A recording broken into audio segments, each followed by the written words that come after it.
Good evening. Welcome, everyone, to the April 15th, 2026 Abington Finance Committee meeting. We have a robust agenda tonight. We are going to be getting an update on the budget, or either last or second to last update on the budget. We will go through each of the warrant articles. Last week, we voted approval or voted our recommendations on 1, 2, 3, 4, 5, 6, 7, 8, 9, 10 of the 21 articles. So between this week and next week, we have to provide recommendations for the other 11. We are open to revisiting any of the 10 that we already approved. I don't expect us to, but we are open to doing that if anyone so wishes. And then we will go through our standing business, liaison reports, correspondence, review of minutes, and we'll discuss our next meeting, which is next Wednesday. And so I'm going to turn it over to Andrew to kick off latest updates on the budget. I know we have a little bit of movement on some things involving stabilization and things. So one thing that we forgot to add to the capital plan is the charge for Holbrook Dispatch. For fiscal 27, that's about 390-ish K, and we don't have any other sources except stabilization at this point. I couldn't hear you. Can you just repeat? Sorry. So we added Holbrook Dispatch to Okay. the capital plan. That was left out inadvertently. At this point, the only remaining funding source that we have is stabilization, so that will be added using those funds. The amount is about 390K.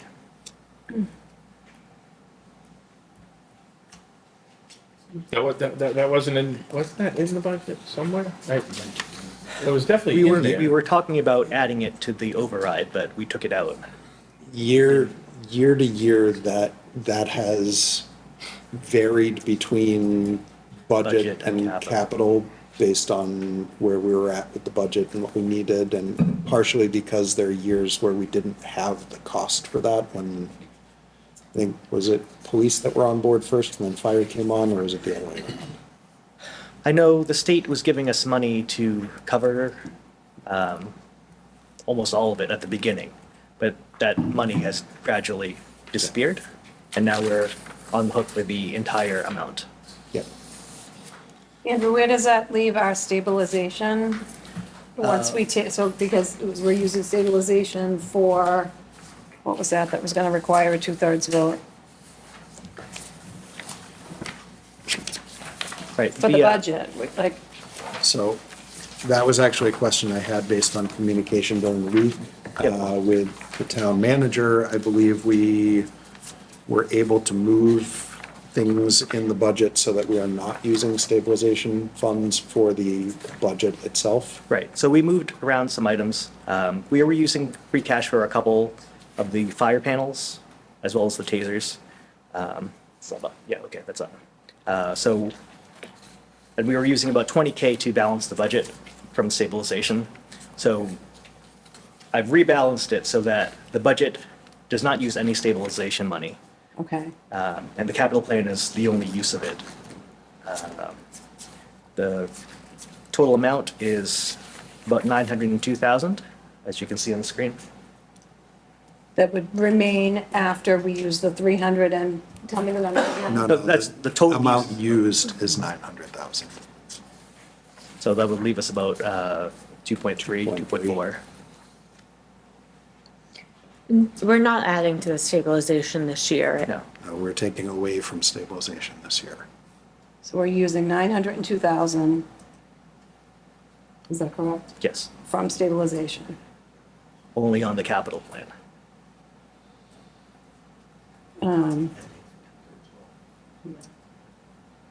And we're assuming that we're gonna need the exact, roughly the same amount next year.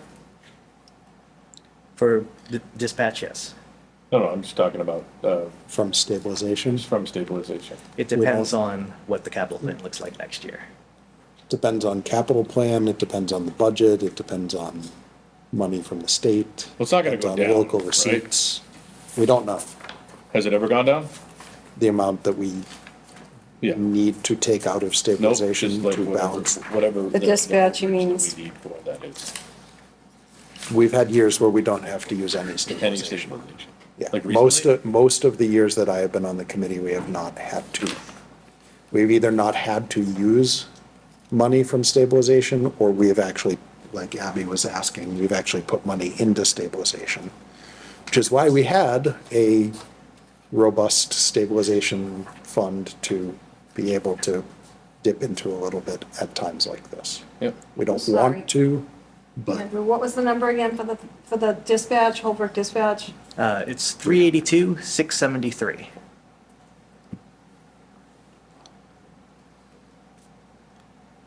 So if that had gone to an override and it didn't pass, where would that money have come from then? We would have had to call a special town meeting and then probably take it out of stabilization. Oh, later on. Okay. Because that's something I feel like we can't not pay. correct. Right, yeah. Yeah.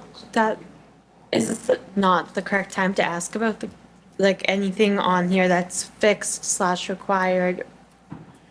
Feel free to ask about, Okay, I didn't know if we should wait Anything. till we get into the warrant, or, I think Oh, well. now, we can, like, Yeah. because we're talking about like the stabilization, or? let's wait till we get into the warrant. Okay. Because we have some people in the audience who've come to Okay, speak, and I'd like to get them to be able to talk and then be able to leave, since we're taking their time, so. We have to stay either way. Andrew has to stay, sorry, Andrew. it's okay. thank you. Happy to be here. Other questions on the updated status of the budget?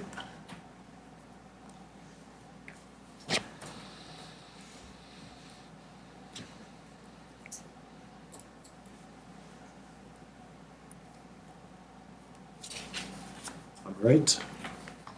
Without any, let's move to warrant articles. So we are going to take things, as I was alluding to a second ago, we're going to take some things out of order so that we can accommodate some people who've come to speak with us and provide information, which we are very appreciative of. So let us move first to, find it, 15. This is 15, is it 15? Article 15, DPW fire project borrowing. So we have our town moderator, who is stepping down as moderator for this issue because he is involved in the project from a legal capacity. And we have, Taylor McDonald, who's our project manager, a lead project manager from Pomeroy Associates for the construction of the DPW fire station. And you're right, Sean Riley, 271 Dorsey Street. I'm on the building committee as a volunteer. I'm also, as you know, town moderator, so I'll be stepping down for this article because of the conflict. But Taylor was kind enough, got back from his vacation last night to come here and is willing to try to answer some questions about the purpose of the borrowing and the project as a whole. So I don't know how, if you want to, we can Do we explain. want to talk about our specific question? yeah, Yeah. So I think the question came, not, we understand why the extra money is needed, because you found stuff underneath. We don't need that explained again. The question was, whoever did the environmental study before and didn't catch this, why aren't they somehow liable for not finding this so that we knew ahead of time it was gonna be there? Maybe we still have to spend the same amount, although I suspect we started, had to stop, there were delays, and then we had to start again, so there probably was some extra, but it's more just, those environmental people, how'd they miss it? Oh. Yeah, I can give some backstory on that. Thank you for having me. appreciate it. So prior to any construction site, there's a number of test borings and test bits that are done on any site. I'd say they were very extensive on this site, actually. We did 14 test bits. We did an additional 6 at the mixing table on the DPW side. Then we did 11 geotechnical borings throughout the site. And then 4 borings at the fuel tanks. And the 4 borings at the fuel tanks all told us there was, no issues with the fuel tanks, there was no leaks. Once we excavated, no issues with the leaks, no contaminated soils there. The issue with doing, test pits and borings is they don't always tell you the whole story. So you kind of extrapolate that information that you get from that information and you put it into the bid documents. The contractor is only responsible for what's in those bid documents. So there was enough information in the bid documents that there was an allowance put for our phase 1 work. So an allowance of 1,000 cubic yards of class B material soil. Which is I think about $168,000. Now, what the plan for that was when they started phase 1, which is the fuel island and the drive up to the back of the salt shed, they would work against that allowance. And most of the borings that we had done leading up to that area, it showed us there's some native soils. We knew there was some debris of stuff. We knew there was class B soils in that area. But as we started to peel it back, we found, for lack of a better term, a dump that the town had used at some point to fill in this large area. It looked like they used to hog out all the sand in this one big area that was basically underneath the salt shed, hog out the sand, and then they were filling it up with trash. We found tires, refrigerators, cars, refrigerant lines, dead horses, dogs, cats. We found everything there. And this was mainly on the neighbor's property that the project had taken prior to the start of the project. So and there was also a drove of trees that had grown over this area over time. So my guess is the dumping that took place there was probably between 50 and 60 years ago. So I'd say the due diligence that was done on the site was actually very in-depth. Like I said, when you start doing these borings, each boring is, only a maybe 6 to 8 inch diameter by the time you're done with the boring. And you're really just looking at what the soil classification is for that. The borings are done more for structural integrity of the building. So they're taking the boring information and then they're running that to the structural engineer who's creating your design for your foundations and footings.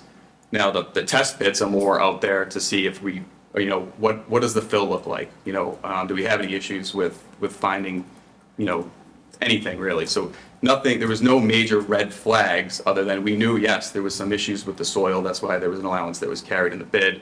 But to the extent of which what was found out there, nobody could have imagined what we found.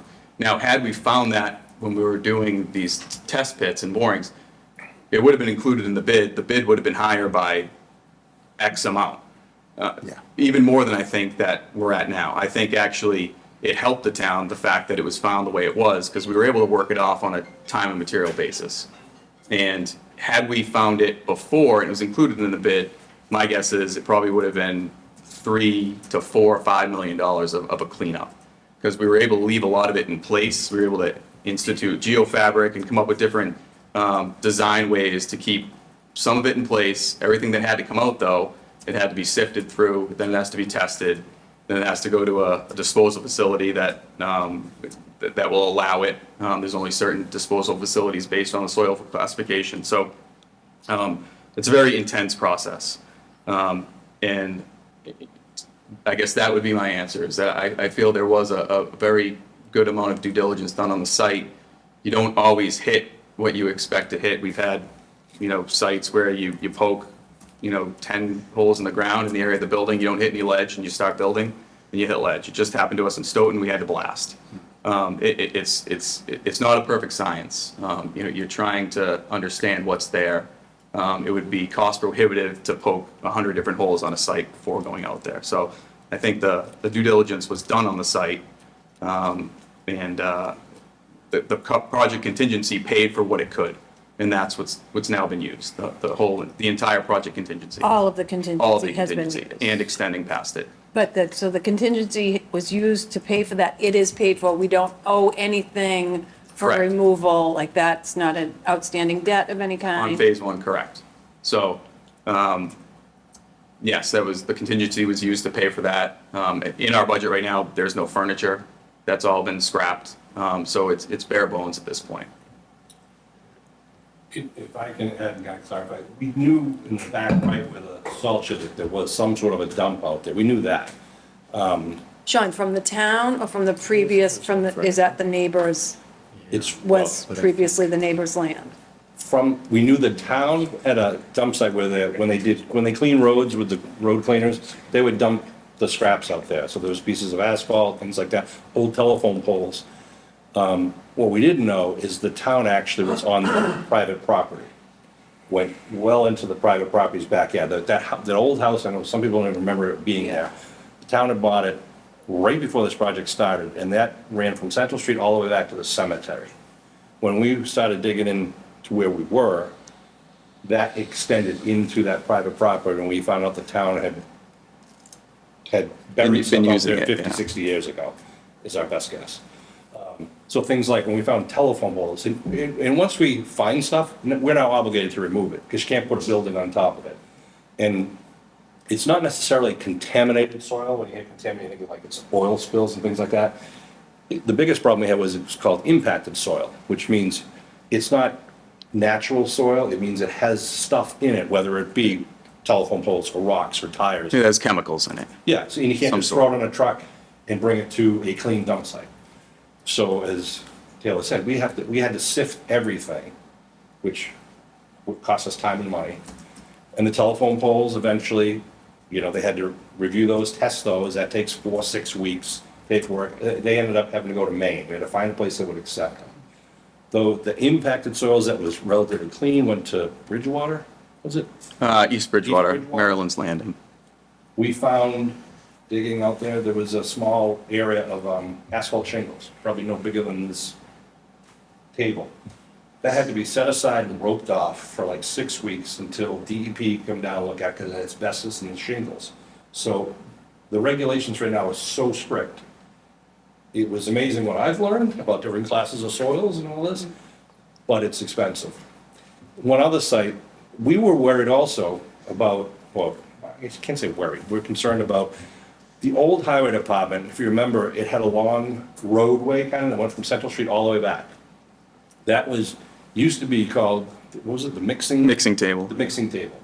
Back in the day, that's how they kind of made asphalt. They would spread it out there and they would kind of mix it all on this like runway and then throw it in a truck and spread it. So we were concerned, is there anything under there that we need to be concerned about? So we did a lot of tests in that area. We also did some tests in front of where the fire station is, because we knew that used to be part of a swamp. So we knew we were gonna have to excavate materials that till you get down to Hardpan to put a building on. And then he also mentioned the old fuel island that the town was removing. That was a big fear, because when we built the police station, we had to remove an oil tank, and we found a spill on that, which cost us extra money. The tests from our engineers said that there was no issues to worry about in the mixing table, and they were 100% right. And they said there was nothing detected around the old fuel island. They were 100% right. We found the swampy materials, but that was calculated into the bid. It was included in, yeah. Yeah, that was all gonna have to come out. Well, another thing we didn't know was underneath the front DPW building, buried under concrete, were 2 old pistons, apparently, that they used to raise cars or trucks or whatever, buried under concrete in a tomb. And believe me, it was a tomb. And there was an old pipe that led to nowhere, but it was an asbestos pipe. So again, had to rope off that area. And the pistons were still filled with oil. Yep. So once they broke through the concrete, there was oil on the ground. Couldn't test for that because it's under a building, and we had no knowledge of that, and frankly, some of the people who had knowledge are no longer with us. So there was a couple of twists and turns to this that we once discovered. The town now became obligated to remove it and to clean it, and have DEP sign off on it. The saving grace is that there's a statute that helps us pay for it. And that's what this article is about, that allows towns, and only towns, to clean, when they clean up municipal property, if they find issues like this, they can borrow the money over 10 years. So they're authorized to do that, and that's what they're seeking to do. And this money would not be an override. This is within the budget that you're already reviewing. There's always a debt line item where the town pays its borrowing and its bond. This is in that already. So this is not above and beyond the budget at all. Just want to make that clear, especially the viewers at home. The rest of our project, the construction of these two buildings and the site work and the new fuel island and salt shed, we're on budget. We're actually a little under budget right now. We have very minimal contingencies right now. But without this extra money, we would run out of money. So if this isn't above and beyond, why are we talking about it? If the money isn't above and beyond? It is above and beyond. Oh, I thought you just said it's not above and beyond. Sorry, maybe I No, wasn't It listening. said the rest of the project. The rest of the project is on budget, not I said, not above and beyond. The rest of the project is on budget without a contingency. Right, what we've had to do, because we had to pay those bills, so the truckers weren't gonna truck it off-site. Right. We spent all the contingency money. Right. Took the money out of our furnishing and furniture's line item and zeroed it out. Frankly, we'd run out of money to pay our project manager and architect at the end of it, where we had to pay those bills. And this 1.6 that they'd be borrowing over time would allow us to reinfuse that money back. So we'd be able to pay all of our contracts with the construction companies, with architects, engineers, project managers, and have the contingency to get us through the rest of the project. The fact that we're out of the ground is a huge hurdle, because that's the scary part. Brockton Fire Station, if you ever read the papers, they knew they had some debris underneath, because it was an old school building. They found more than they thought, and they had to get more money, much more than us, but they had to get more money. I think I mentioned Whitman, DPW, they found a leaking tank underground, which they weren't aware of. You hope it doesn't happen, but it did here, and we are 100% responsible as a town to clean up the property. So we did do that. DEP came in and signed off on everything. Explain how it's in the budget. Maybe I misunderstood you.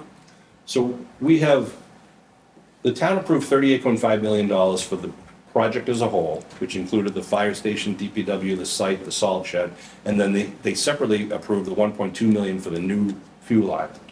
So if we took it all together, it's 39.7, I think, and there was a little bit of extra money from the feasibility study. So let's just call it $40 million, right? Okay. We finished phase one, which was the new driveway, the new fuel island, and the salt shed. But we had a lot of extra costs because of what we had to dig out from under where the salt shed and driveway are. So we had to pay those. So that, I don't remember the dollar amount of that contract. We had two contracts with two separate contractors. APC built phase one, which I just described, the salt shed and the fuel island. And GNR out of Hanover is doing the DPW fire station and the rest of the site. No, I think I can now I understand what you were saying too. If you look at phase one separately, it was over budget because of the soil issue. If you look at phase two separately, it is on budget. But they're both come from the same pot of money. Right. So overall, the project is over budget as we're looking at it now because of the issues from phase one. Is that what you're? Yeah, thank you for saying that. So the cost of building the fire station at DPW is on budget, but those other costs put the entire budget over budget. Meaning, yeah, if we didn't have the issues in phase one, the whole thing would be on budget. Yeah. Makes sense. I have a question. Let me So there is a contingency built in, and we've depleted it. So we're over budget for the combined project. So, but we had the contingency and it's now wiped out. So are we at a net zero with the contingency, or do we have bills that we will need to pay that we cannot afford to pay? You would have bills that you would not be able to pay if you did not get the 1.6. And there's no number on this. Is this the 1.6 or is that the old contingency that we've already spent? It's the 1.6, I think is what the town manager's number was. Okay. Will there be a number on this by town meeting or is, It has to be in motion. I okay, don't know if they're gonna, the warrant technically doesn't have to have dollars and cents in there, and I think the way he printed it, because they wanted to fine tune things, but it's definitely gonna be, okay, because I think that's confusing too. It yeah. feels a little like Because it says, what's it say? spooky, like mystery number, yeah. Because they had asked us to document the extra costs because of these. Most of it was impacted soil, there was some contaminated soil, like I said, with the asbestos and things like that. So we do need this or we will have bills we cannot pay. Right, which then leads us to default of our contracts and Okay, has that's- liability issues. And so Okay, what are those bills that we would not be able to pay? The project would stop, in my estimation. You can't finish. And just devil's advocate here, what if another what if comes up? What if another issue Yep. comes up? And this might, say this 1.6 gets approved, and then something else comes up, then what? That's a We great stop the question. project again, or we scale things back? The 1.6 would put our contingency back in effect. So we would have money for a what if. If you've driven by, you've seen the buildings are up, right? The steel is up on both buildings. The fire department is almost wrapped and the DPW is almost completely wrapped. So we don't expect any large issues to But come how up. would you have money for a what if? The If 1.6, you're gonna need the 1.6 million to pay bills that you can't pay, and that 1.6, Right, I think I can help. Right now, I'm projecting that we're about $600,000 over budget right now. total, right now. That includes all of the changes I have that, there might be other change order stuff going on. So the contingency would fund back, the 1.6 would fund that 600,000, and then you'd have $1 million left over for what And ifs. essentially a new Correct. contingency. Correct, so new what if money. correct. But wasn't the That is, overage we of don't- 1.7? I think it's 1.6. Whatever, 1.6, well, I'm saying the overage that we actually paid over. That's the number that was being floated around. Am I right, or am I So missing I something? think the answer to that is the overage was around 1.6. We had $1 million contingency. We used the million and the extra 600,000. So if we replace it with the 1.6 that. All right, so we went over Here. the contingency. Our This is the conti- first time yes, I'm hearing Our that. contingency was actually around 2 million. Okay. Thank you. But there's been other changes, not just soils. So when this avenue came up, Okay. I was asked to give a number, what have you paid for soils to date? My answer at that time was 1.6. Okay. Now, there's been even more soil charges. I would ask for more if I could, but I know that's not an option. But yes, that the 1.6 number came from what we had spent in soil-only removal at the time. Additional, Additional, right. correct. Above what we had budgeted, above our contingency. Right. And we drained other parts of our budget to pay the bill. Had we been able to tell the truckers and the guys digging the holes, we'll pay it later if we get this money, great, we would have just moved forward and we wouldn't be in a deficit, but you can't. You have to pay them, or you have to pay it as it goes. Yeah, and I know it's not really, it may or may not, matter to this conversation, but we got very lucky with the contractor that we had on board with Phase 1, because a lot of contractors might look at that situation and say, I'm done, let me know when it's all cleaned up, I'll come back. They powered through it, they helped us find innovative ways to reuse the material on site. We did a trade-off because we found a big pocket of sand. They wanted the sand to use on another project. We said, look, we'll give you the sand, but you don't charge us for those soils. And, we did think, so there was a lot of work done to keep that number as low as possible. It was a daily occurrence that we were working through here. If we approved 1.6 million, what, as you look at it right today, if 1.6 million were approved, what will be left at the end of this project of that 1.6 million? I can't say for certainty. But If we Say, yeah. if you run into no other issues, and 1.6 million is No other approved, unexpected issues. no other unexpected issues, where would you be at the end of the project? So say that 1.6 funds back, so we're in the red right now at 600,000, so then you're left with $1 million. You're back in the black with $1 million. There is a few other things hanging out there, maybe call it 300,000 worth of changes that might come up. And there's furniture that they have to go back in. So worst case scenario, Furniture was in this budget. no, it's pulled out before we awarded the contract because No, but it was in the budget before. earlier on. So like the biggest problem I have with this entire thing is that the budget had got stripped down pretty good. Correct. And I was told it's not going over that. The town doesn't want 50 million, right? This was up that the town didn't want a $50 million whatever. Yep.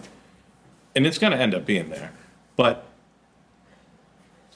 everybody was like, no, we're downsizing, we're taking away, we're making this smaller, this is going to, and that, So there was not- two, that's not happening. there was two downsizings, you'll call it, right? From the 58 million. We had the 58, well, we had the 58 million. Right. That the design team went through design development. Yep. And then we heard the breaks from the town. Yep. That got scaled down to what we have now, to the $38.5 million project.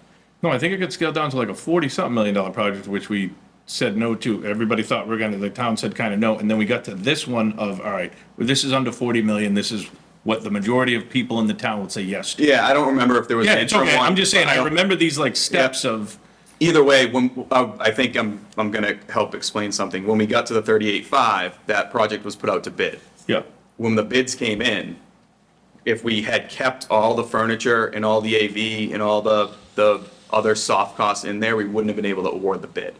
So the committee at that time said, we'll strip those down to zero. We'll hope that the project goes well. Then we can use that contingency, and then we put any extra money we had into that contingency to have a $2 million. but in a project like this, like the word hope can't be used, right? Like, you Well, you the fun- can't hope that, like, my point is, a lot of times for however long I've been on this, I hear one thing and then it turns out to be another. And it's not really you. I feel bad that you're even sitting here okay. for the, like, I don't. I don't mind being And I actually really like him, and I feel bad he's sitting here because you, not really a nice person, so, and I really like him. So, I don't know, I'm just like, the whole thing, things need to get continuously stripped out of this to keep this on budget. And if they can't do it, everybody needs to go their separate ways on it. Like, I don't mean you, I mean, like, people need to start coming up with things saying, okay, we can take away this, we can take away that. This is a huge project. We have been doing that. You have to understand, we have been doing that. What, We stripped out the furnishings, we went with, but when I say stripped out, sorry, like, that's a big thing. Furniture's a big, who's gonna, not, like, what are you gonna do? Everybody gonna sit Indian there's style certain, and have a yeah, meeting? there's certain basics that we certainly have. We've tried every avenue of supplemental, like, for example, the fire department was able to obtain a $750,000 grant Yeah. from E911 for some of the wiring and security systems and communications. And the generator. And the generator, which was huge. When we were dealing with these soils, the costs are incurred if you have to ship the soils out of town. So we thought, whoa, what if we could put some of the soils on the Groveland Street landfill, which we're trying to cap as a town, and it's been going on for years. We looked into that, and the DEP basically said, yeah, we could look into it, but it's like a 2 or 3 year approval process. We're like, But we looked into it, we were trying to save a buck wherever we can save a buck, and we continue to do that. When Taylor mentions, like, we have some change orders pending, we always do. Some of those change orders are credits, because frankly, he's beaten the bejesus out of all the contractors, and we have very little change orders on a percentage total in this project. It's been actually very efficient in that regard, as far as building construction. It's the soils, which was the grand surprise. Like I think Mike Moresco said, it was like doing surgery, and once you open it up, you see it's worse than you thought it was. Yeah, I guess that's paying for it. a good way to say it too, is had the soils not happened, I am 100% confident there was enough contingency in there to fund back the line items that we had to strip to get the project going. There are certain things that are in the contract budget, like, refrigerators for both buildings, the washer, dryer for the fire department, all of the safety equipment. Hookups to a sauna and an ice bath. How about that? We're not buying any saunas. No, or but ice so, baths. and I love you, but that's not my question. What? The hookups for the sauna and ice bath. That's my only question. So when I read a thing that was responded to saying we're not buying an ice bath and we're not buying a sauna, that's like asking my kids a question and they answer me the exact, it's not what I'm asking. We're not buying there's plugs all throughout the fire No, station. I know, but are there plugs for a sauna and an ice bath? I don't know what they're gonna buy. I've been told It's yes. not I've been us. told yes. So if somebody, I was That's up told, to them. It's not part of the taxpayers' money. it's up to who? Well, It would it be- is the taxpayers' money, though, to do those hookups. If they're is. putting in those hookups right now, Yep. and we're short money, then those hookups should not be going in. It's literally on the mezzanine up near By the, the way, I know this is very small. It's just really annoying to me. well, understand, I understand. And that's the kind of stuff that I don't like. We have, which is, believe me, I love you, but I got on I this just need committee- somebody to be able to answer, not you. Can we get the fire people here? Because I don't want to do this to you. I don't to be mind. honest. I volunteered for this. I know, but I don't want to do this to you because I couldn't be more annoyed about this one specific thing. And especially, I like Maresco, the email that I got back saying there is no sauna. I didn't ask if was a I know little there isn't a gaslighting. sauna. It It was was. definitely a Like, little I- gaslighting. I don't know if you probably aren't aware of but I will, The answer was we did not purchase a sauna and an ice bath, and that wasn't the question I asked. So whenever anybody answers a question with something else that or you or anybody else doesn't ask, you do have to ask yourself, why did they just answer a question that I didn't ask? So I think the answer to that question is more if you build in hookups for things when you are building the building, it is far less expensive than going back and putting hookups. Yeah, for but go those to the things. gym. Go to a gym like every other person has to go to get an ice bath and a sauna. I don't know that they're buying either one or both. I'm not saying whether or not they buy them or not. I'm just saying like it gets to a point of like a little craziness when every other person, including in the private sector, I can either put one in my house or I can go to a gym. Like that, I just, there's other things I really don't want to be, Sean. So I'm just annoyed and Understood, and believe me, when this committee. it's hard for me to get this annoyed, to be completely honest. There was two different committees. Well, there was one committee that started with the design of the fire station, and then after the town approved the projects, the new committee gets set up, and that's where I got on. Yes. After the majority of the fire station was designed, but we did get as much as we could and push, and also design the DPW out back. Yeah, the DPW Our- offices. Our new committee picked apart the plans that were put in front of us as much as we could. There are certain things that we have to, obviously with code, especially the fire department is a very specific building because of all the safety features, the health code and the building code. And they live there. It's different than the DPW building. They're both garages, but what's attached to the garages is completely different. So there's certain things you just cannot say no to. I mean, the building inspector will not approve things if you don't include them. Are they planning for the future of growth? Yes. But taxpayers are not paying for We don't need any. an auditorium. I- We don't need an auditorium. Here, at the town, at the school? No, at the There's whatever it's called, wherever. The training people- room? Training room. They get one over there across the street at the police. I'm just saying, if we really wanted to be fiscal, we could. We could. And the hookups thing is just the cherry on top for me. I hear ya. And nobody has been able to say no to the hookups thing. So I just would like for somebody to say, yeah, I just like when people say they're honest. That's all. And again, you might not know about this, so that's why I don't want to do All it. right. It just, I don't. yeah, and so it's just, look, I don't know. I've seen the different variations of this thing. I don't even know how to read half these things. I'm sure you do. I don't. Why are half the DPW offices not there?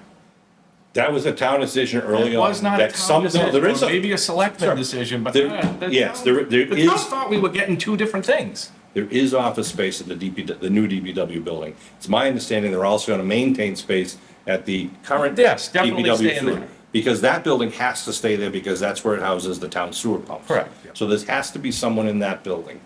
They have office space in both buildings. How the future DPW directors decide to allocate is not our committee. No, I get it. But I understand, that there's. It's just like when you see things being plucked out and you're like, all right, well, what do you, I don't know, if you have two kids, you can't take away three things from one and one. You just have to deal with it. Everybody, I don't know, for some reason municipal law or municipal Oh, towns frustrating. don't do it this way. No. And you just, that's life. I don't know how everybody doesn't just deal with life. I don't know. I have to tell you, for the 5 volunteers that are on this committee, what we're discussing is just as frustrating. I'm sure it's The frustrating. $1.6 million bonding, we're borrowing, that we're looking for, it's frustrating. We wish we didn't have to deal with it, because it did slow us down, it cost us extra money, and put things in limbo that we were planning on buying at the end, or contingencies that we might be able to return. We hope to be able to do it. We still hope to be able to do that with this replenishment of funds. But even as a citizen taxpayer, Yeah, we kind of have our backs up against the wall. We kind of almost have to do this. I have a logistical question. So you said this isn't an override or, so, but if it goes into the budget, then different money will be unable to be balanced. So it kind of is I think Andrew can answer that. still raising taxes in a way, Not raising, It will, but have- but we may need a different override a different year. No, it will increase the debt budget in future years. And so, For their borrowing, correct? Yes. yes. will there It's be, additional borrowing. So to give you examples, the most recent fire engine Yeah. that we purchased was not it was approved as a warrant article at town meeting, not as an override, but as a borrowing, as debt.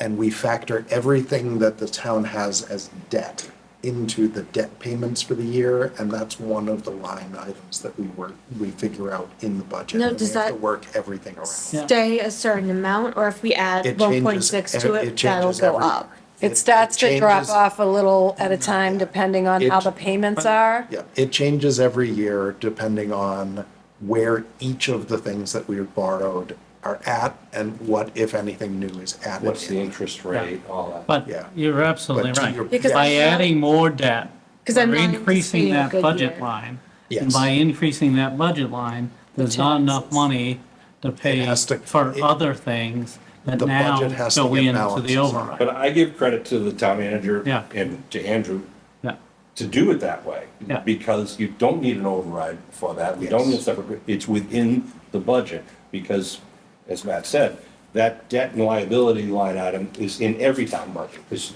it's basically borrowing under the levy. It's, you know, it's some short-term borrowing, whatever, things that you can afford without asking for an override.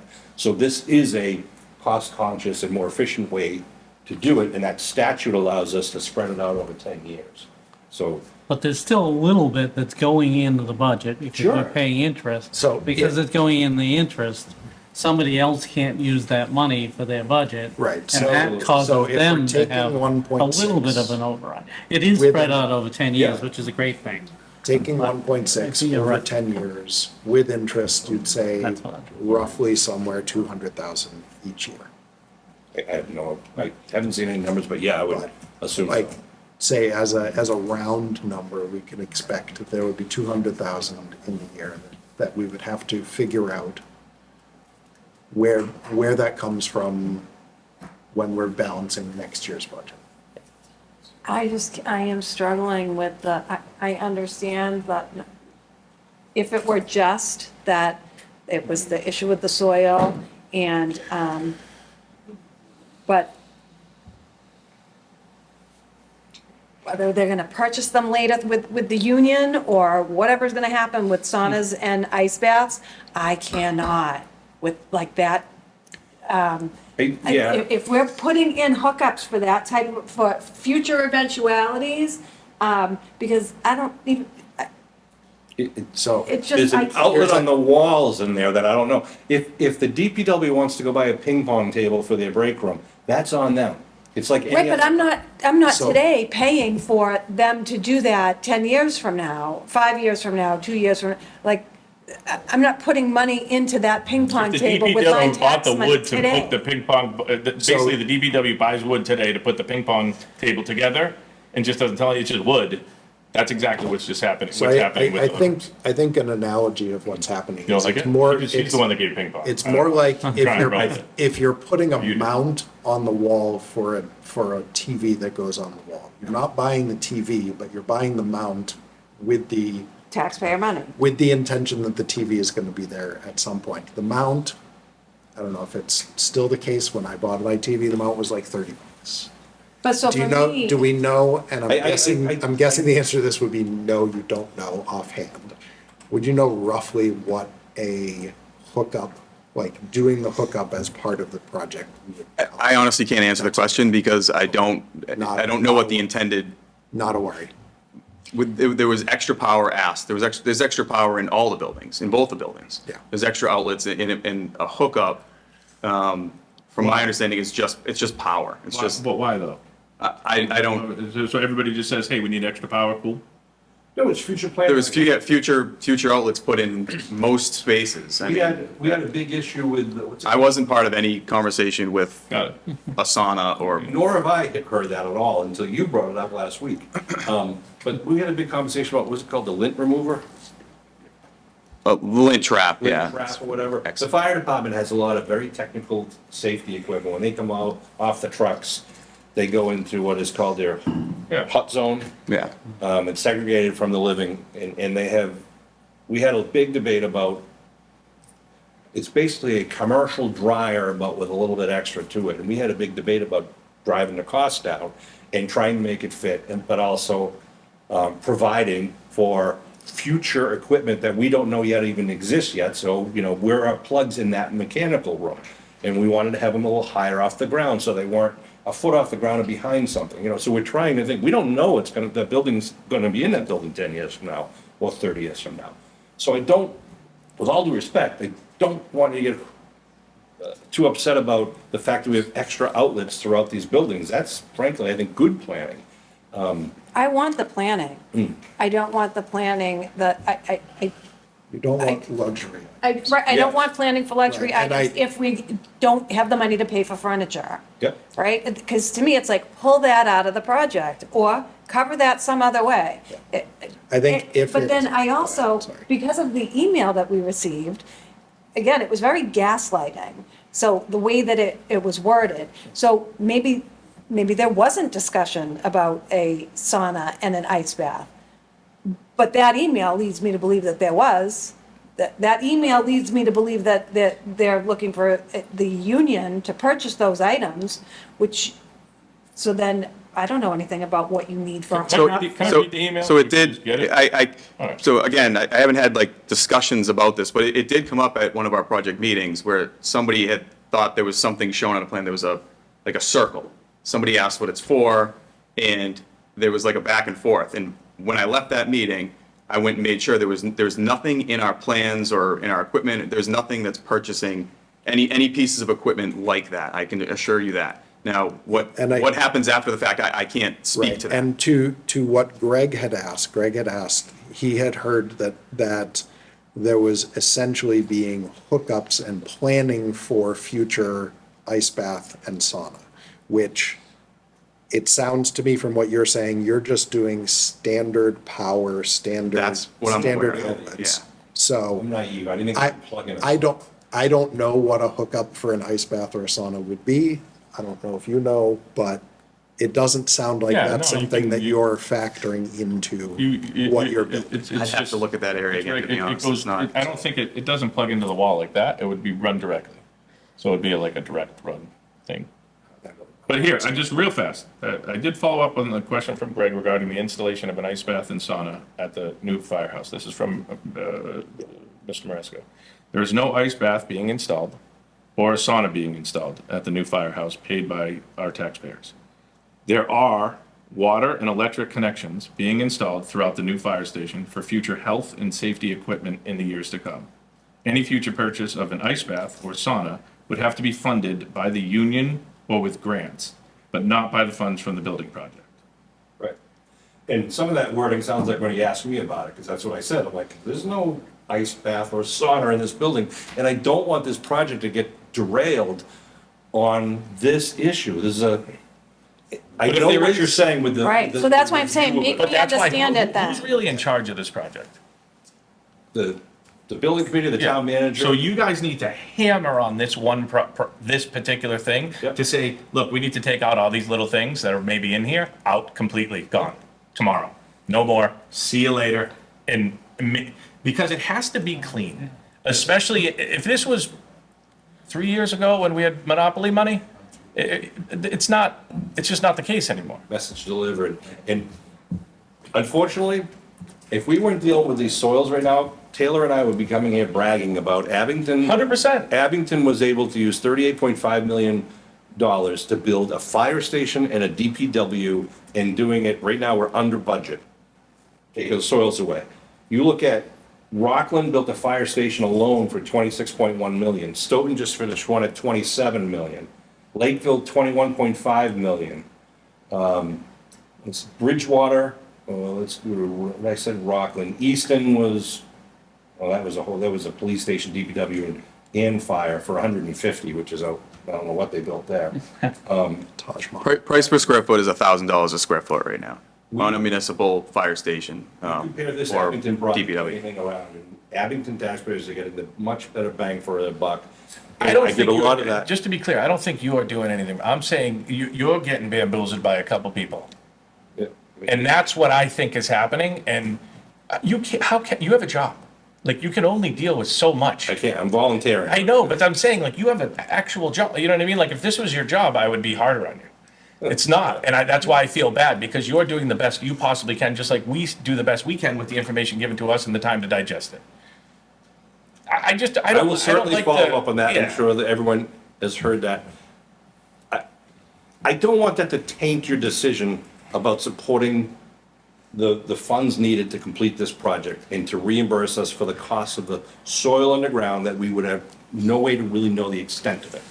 And these guys, Pomeroy, work their butt off to drive the prices down. And thank you to our contractors, really. I mean, honestly, we were lucky that the guy who ran the machine lived in Rockland and he was friendly with some of our guys and he did his best to help us out. And GNR, who's doing the project now, couldn't be more impressed. Usually, not usually, many times with municipal construction, and I was on the town hall building committee, the police station building committee, and the school building committee.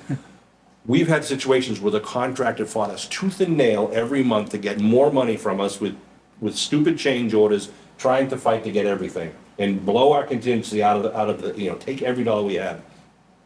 Taylor has done a hell of a job pushing back. When there's any change order, it's sent back, sharpen your pencil. I want to send a shout out too to two of our committee members, Bob Persicchini and Derek Hamadi, who are literally reviewing every single change order, purchase order, request for information, in addition to Pomeroy. So there's like 3 sets of eyes doing it, in all the project team. But for those two volunteers, this project would not be as successful money-wise without Derek and Bob's work.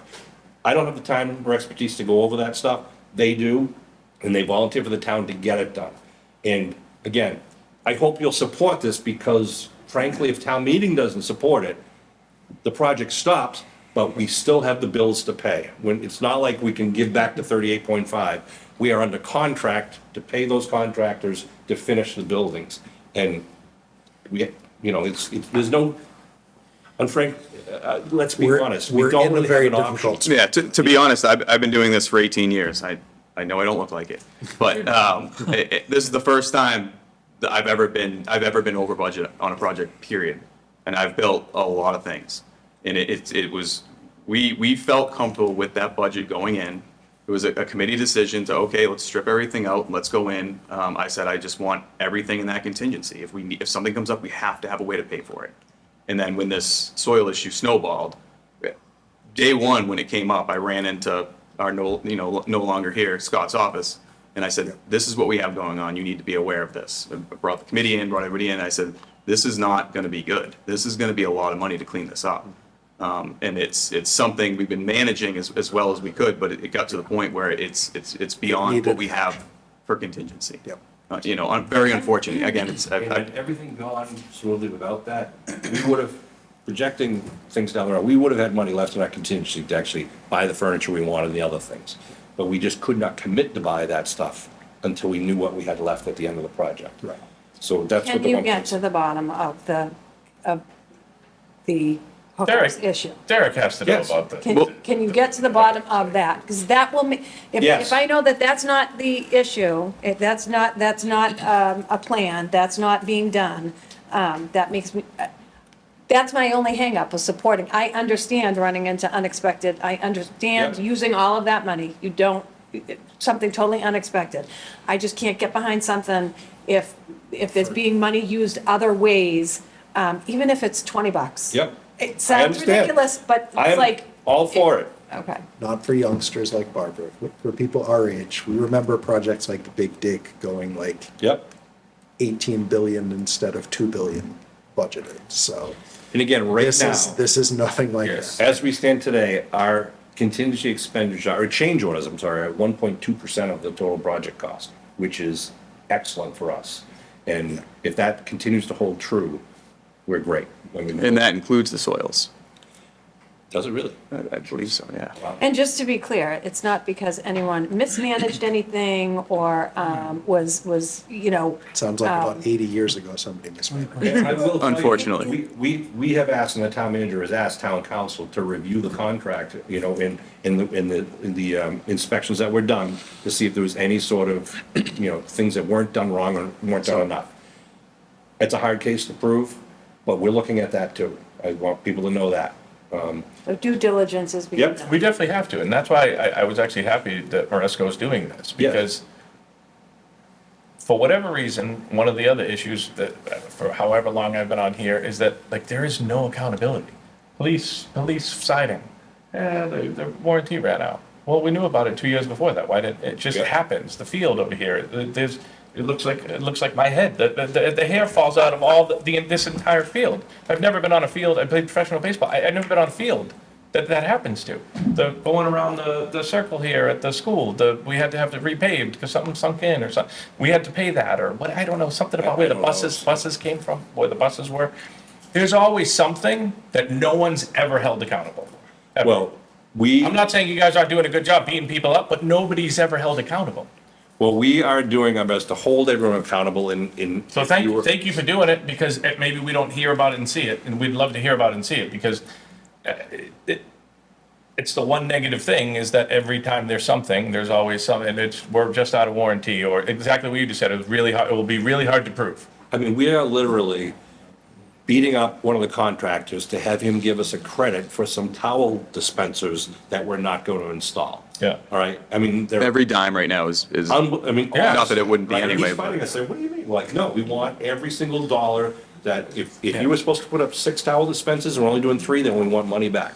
Yeah. I mean, that's So- the level of detail that Taylor and the boys are going through. Can you? I think that is good to hear, because I think from Greg's perspective, one of the things I fight at my job all the time is when something goes wrong, people hear about that and that news travels very quickly. The 99 times that everything goes well, or that we do things better than expected, people don't hear about those things.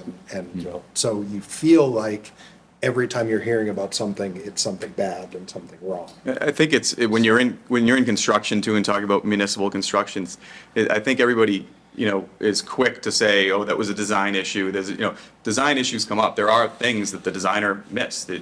Every new building that they build is a prototype. They can't just take a building from one town and build it the same one another. Each department has different operations and functions, so on and so forth. Construction changes. So we track every single change. We put it in a category, put it in a bucket. Is it design related? Is it unforeseen? Is it an owner ask? Is it something that the owner wants to put back in there? At the end of the project, we go through and we add up all of those design related changes, and we look at that percentage as compared to construction. If that design related change number is over 3%, then we have a real conversation. I have never gotten that far into a project where they're over that. That's negligent when you're that high. And errors and omissions insurances won't even touch something until you're over 3 or 4%. So it's something that you can expect. That's why we have a contingency. You can expect these issues to come up. We do our best to keep them down and keep them minimal. And I think we do have a great design team and engineering team that has done a great job here. So I really don't feel that what we found or what the team had found was anything that was negligent or anything that they could have really expected it. And I think the biggest thing to say is if they had found it, the bid that we got would have been higher by that amount. And my guess is even more, because we were able to do a lot of horse trading. Creative thing. Exactly. So I feel very strongly about that. It would have been a $5 or $6 million issue had we found it at the time that we were doing borings. Can you explain what happens if this doesn't get a 2/3 vote? Next steps? We call town council and ask for advice on what do we do now? Because we have a contract with a contractor who's expecting payment and expecting to work, and all those different trades are expecting to get paid and to finish their work, as is the architect, as is Pomeroy, as is the engineers. I think the town would have some liability issues and there'd probably be issues. Now, listen, if there's a way for us to get any sort of reimbursements or claims, those items won't be resolved until after the project, at the end of the project, after the project. So this issue has to be handled now. But if we can get money back at the end of it, sure, town council will be looking at that for us. It's just something that can't Because it would happen. be, we'd right go, now. we'd go out to borrow less, Yeah, should that happen. That's why I was asking about the, 1.6, if this. Yeah, I guess I'll answer that in a roundabout way. Whatever's not used wouldn't be used. Say there's Yes. $500,000 We left. We would not be borrowing that Correct. amount. and that's what Yeah. happened with the school construction.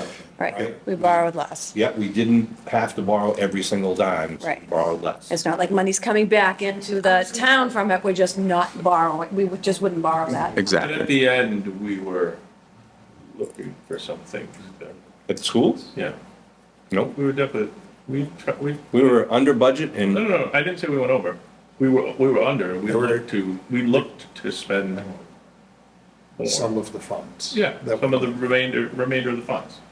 Which, so that's more of my issue. That's was- why I thought the furniture was included, like. But can't we- again, Greg, that was the reason that there was a committee that you were part of, was to determine what's being done Oh, up to you the mean cost. the extra things we were able to purchase at the end of the project? Sure, you do that Yes. with contingency at the end. That's what, that But we was. still didn't spend all that money. No, yeah, so I'm hoping that we don't get to the 38 million or whatever, and that Yeah. there is money, I assume, Yeah. these guys We're are gonna gonna wanna have sit on furniture. Sometime. Yes, and Yeah. I mean, like, there's multiple plans on how to address this. We just don't know.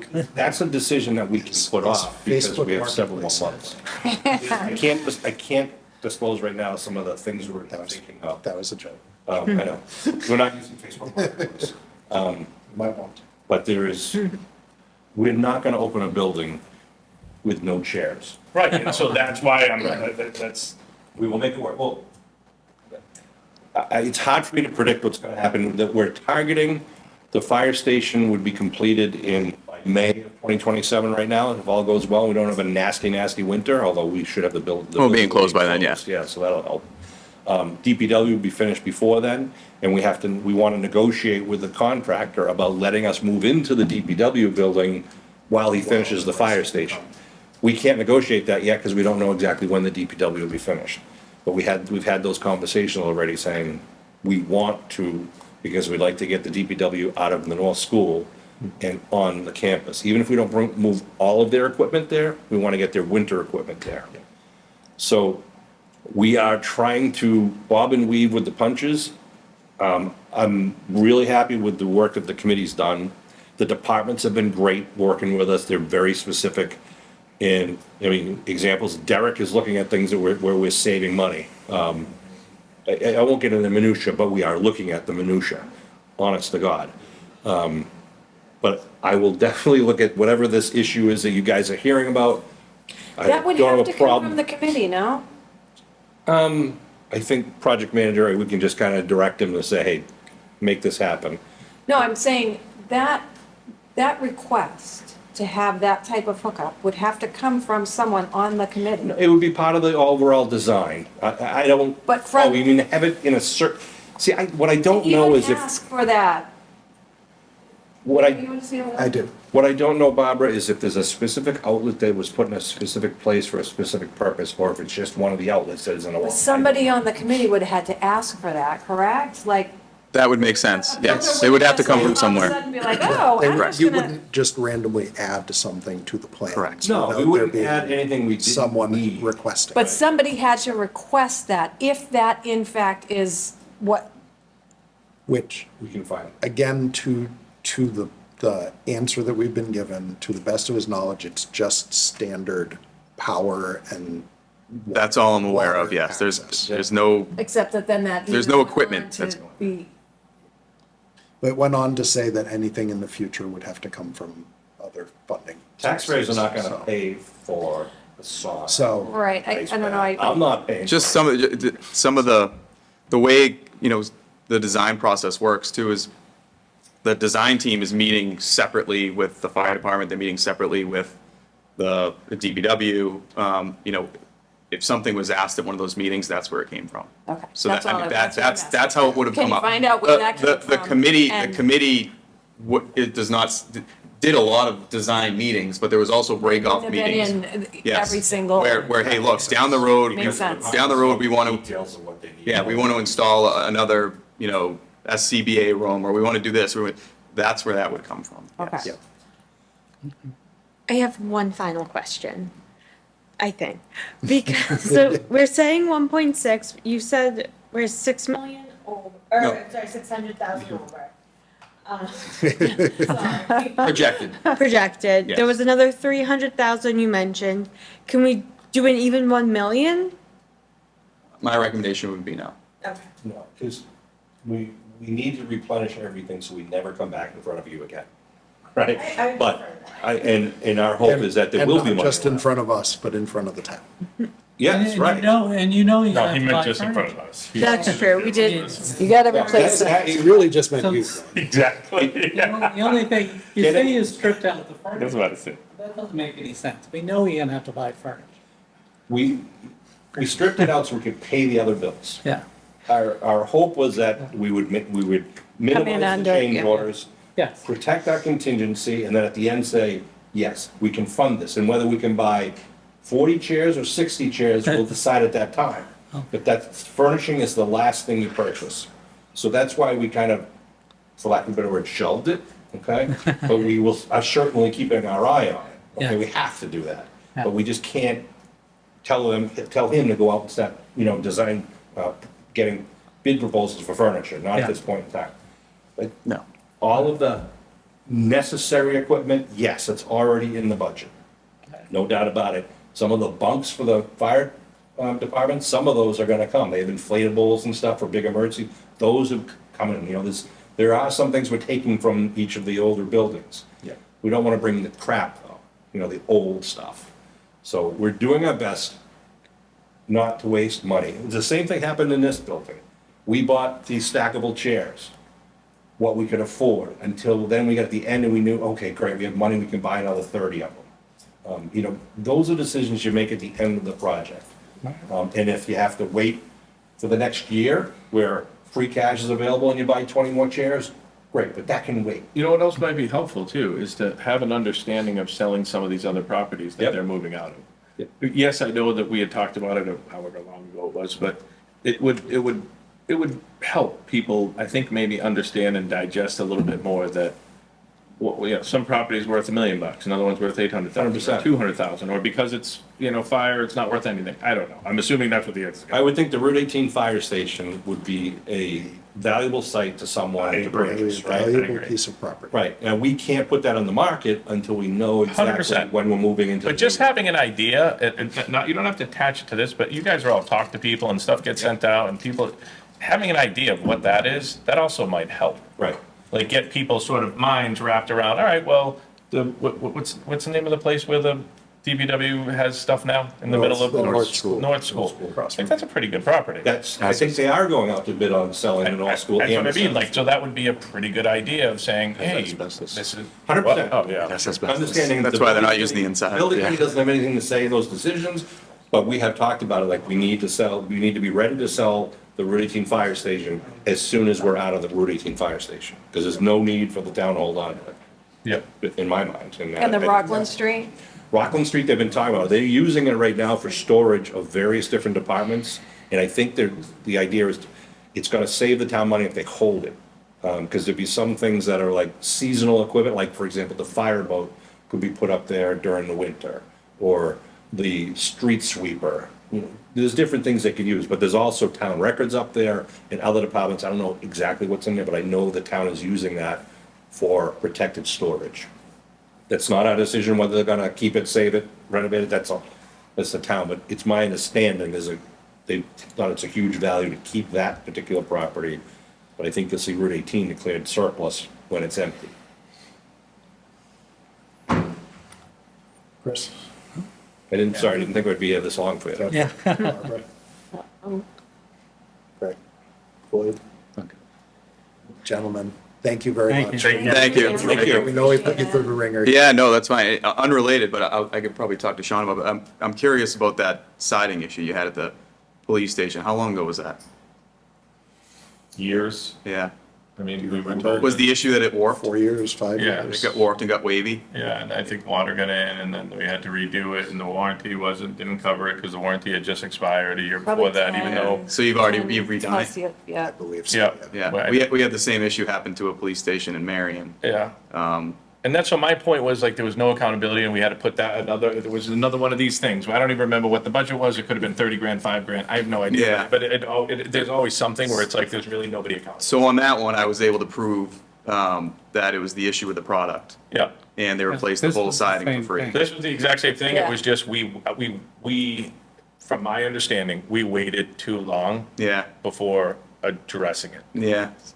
That's unfortunate. Again, I that's- was willing to help, because this one was way out of warranty, and I was able to get the whole thing done for free. But Yeah. I'm just curious. We'll keep you in mind. Yeah, I was just curious about Greg that. I might wonder give you a if, call after. I'd be like surprised it's if it's the Same same product. product, then you might have a case, I don't know. Greg might give you a call. That'll be great. Yeah, It's one of the reasons, well, you mentioned, one of the reasons we hired Pomeroy is because of their track record. And I think. No, we listen, we Yeah. appreciate it. It's, Yeah. Absolutely. I feel bad that you guys are, to be honest, you guys are sitting here. Someone's gotta sit here. I know. And I hope you'll recommend it because it's a necessity, unfortunately, then DEP. Listen, for me, until I get this answer for these two goddamn, excuse me, I shouldn't have said that. Until I get the answer for these two things, I'm 100% no. I'll try to give you an answer. And the answer can only come one way. Yeah, we'd need And I a- know what the answer is. We'd need a- So if it'd just be a It's gonna be- truthful answer, and that's the way I function. As long as it's a truthful answer, I'm good. 10-4. And we need it before next Wednesday. Yes. I'll be making calls tomorrow morning. Thank you, Sean. We appreciate Thank that. you From me, very much. truly, thank you for having it, yeah. Thank you for your time. I'm gonna hang around a little just to listen to some. Thank you guys for now I feel bad seeing Sean around. I appreciate it. Thank you. Don't take it personally. We're all volunteers. All right. So I think the determination is that we are not voting on a recommendation for that one tonight. I'd like to vote on it. I think- If you don't want to I make think it. it was when we went to I see don't the think we next need a week. motion on that one. We did We not. didn't even, yeah, we didn't even, Okay. because we were just getting an update from our previous questions. Okay, All right. sorry. The email made it worse. Didn't help. The email didn't help. It's- It definitely didn't help my. No. That- All right. Let's move on because we're already an hour and 20 minutes in. Losing our audience. And we haven't voted on a single item yet, so Thanks. Greg is getting praise from the audience and the audience is leaving. Thanks. Tom. Thank you. All right. Article 4, matching grant funding. Andrew, I believe we were looking for numbers on this one. Numbers? Is that what we were? No, I think the question was, why did the select board vote unfavorably? Oh, that's right. The select board voted unfavorably on this one. Did we get an answer on that? To my knowledge, it's because they didn't think we would have enough free cash to fund it. And do we? We do. Okay. I make a motion to recommend Article 4, matching grant funding of $25,000 for the providing of a match ready Second, grant opportunities. second. I have two questions / comments. The first Ask them one both. is, so will we be able to take 25,000 less out of the stabilization if we don't approve this? It's free cash, not stabilization. Yes, but if we don't use But this if we don't, we could 25 use the free cash. 25,000 from free We could, cash yes. for something Okay, else. that's my first question. My second question is this any grant, because we get a lot of grant money, or is there some sort of like approval of what grant gets matched? This is any grant. So it's, When grant opportunities come up, we discuss it with the department head and town leadership to see where it's best spent. Okay. We don't know what we're going to be getting, if But- there are any opportunities out there, so it's hard to say like if this is going to be allocated to something because So- we don't know. Andrew, correct me if I'm wrong on this, but most of the grants that we get, the department knows going into the budget and going into the fiscal year, the things that they are going out for grants for, and budgets the amount that they would be paying for the, like, if there's a matching amount with the grant, they Okay. tend to include that as part of their budget. This we started, do you remember how long ago? It's not. Couple years. Within the last 10 years, not that long ago, where it's essentially a reserve in case there's a grant that comes up that was unexpected that we have a chance to get, but we need a matching amount to be able to get the grant. Okay. So it's sort of outside of the scheduled grants. So the contingency of the contingency for Exactly, grants. it's the grant contingency fund, essentially. Because typically, like, those things go to town meeting, you know, when we're discussing, someone's asking for a specific matching of a grant. Right, sometimes it shows up as a separate article. Right. Yeah. Yep. Okay. Does Did the that answer your 25,000? So some, The sec- I'm the thinking I'm second confused. So some grants will say in the writing, like, you can get like this amount of money if you give us, if you also pay this amount of So money? some grants will be, say, for example, you will be granted, like, the grant total is 200,000, with 90% coming from whoever's giving the grant and 10% coming from Okay. the town. When the DPW got the grant for the, it was a bike lane grant, but with that bike lane came improvements in sidewalks, added like granite, so if you added a bike lane, you could get all of this, how much was it? I don't remember. Approximately, I think we had to spend $8,000 to get this, $90,000 in grants. I'm not saying that's the exact numbers, but it was somewhere in that. like, Just hypothetically. Hypothetically. So there are grants there are some grants that you apply for the grant and they, like, if you receive the grant, you get the money, there's no match. There are other grants where there's matching, like matching funds. Some grants it's 1-for-1 matching, some grants it's significantly different. Can you explain where the 25,000 was freed, that now it is available? I don't think they had the free cash numbers when they were voting. Oh, okay. I don't remember specifically. I think we were still working on the budget and trying to conserve as much as we could. Yeah. In the case that, we have to get level funded. But now that the budget is settled, we know that we have the free cash available for this. Okay. I think, my concern is, I know 25 is like a nickel in the budget, like a nickel in the pond for the amount we're taking out of stabilization. But this is our job, is to look at each of these things. My concern is having to take so much, like, to save this much away for something that's like a hypothetical if this grand opportunity comes up. Yeah, the argument that was made, that is why we started doing this in different fiscal times, was that if something comes up where we're able to get where we have the opportunity to get a significant amount of money, but we need a smaller amount of matching money, and we don't have that smaller amount available, then it would be financially irresponsible to not be able to get the large amount of money, Or when we're in if situations. that makes sense. That does all. The one thing that I would say to your point is, I wonder if something like this could, if something came up in this kind of amount this year specifically, if that would be something we could look at a reserve fund transfer. That's exactly what I was Right. thinking, like, where we're in such a, So essentially take it out from this article. We have 50,000 as the reserve fund for the finance committee, that if during the year something comes up. because that would be an could potentially unexpected. An unexpected cost, and we could weigh what the benefits versus cost are. So,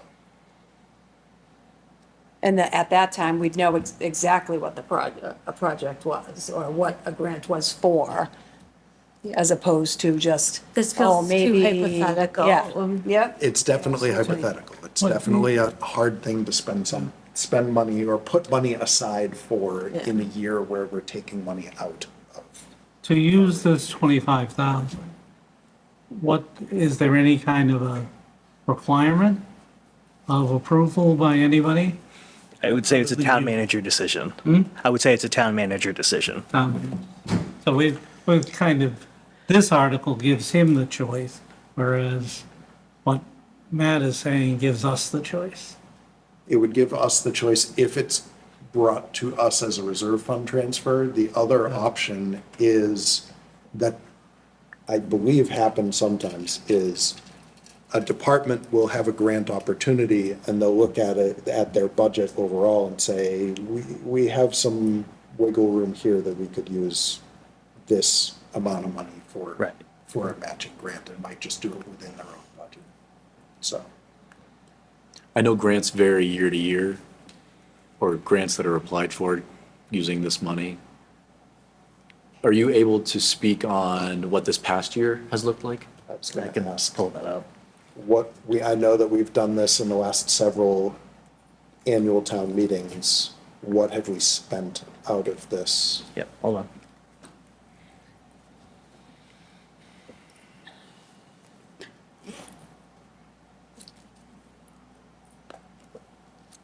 While Andrew's looking that up, I will say, just give a quick thank you to all the people that have been watching these meetings, educating themselves.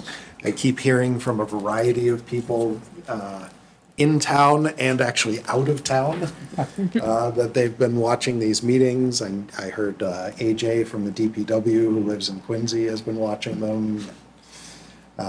Former members of the committee keep telling me that they're watching them. Candidates for the Riveting select board. television. Candidates for the select board have been watching them. It's by far the most that I have heard in any year of people watching our meetings. And we definitely appreciate it because we know this is a year that we really want people to be educated about what's going on at town meeting and at the ballot afterward. So, Okay, so it looks like we've had two grant articles, one from calendar 24, one from calendar 25. The calendar 25 money has been spent. There's 49 left in the calendar 24 article. so calendar 24, we didn't spend. Calendar, other one we did. Yeah, right here. Calendar 25. And again, all these reports are on the accounting webpage if you want to come look at them. Okay. So between the past two calendar years, we've spent 16,000 for I matching. think the calendar 25 article was 25K. I believe this is what was carried over. That sounds right to me. I Yeah. don't think we upped it this year. So, I don't know, my inclination personally is to side with Abby and kind of say this year we don't do this and we have some other sources in case something does come up. Any other discussion? We have a motion to recommend and a second. Without any further discussion, all those in favor of recommending Article 4? Aye. All those in favor of passing over Article 4? Aye. It is passed over.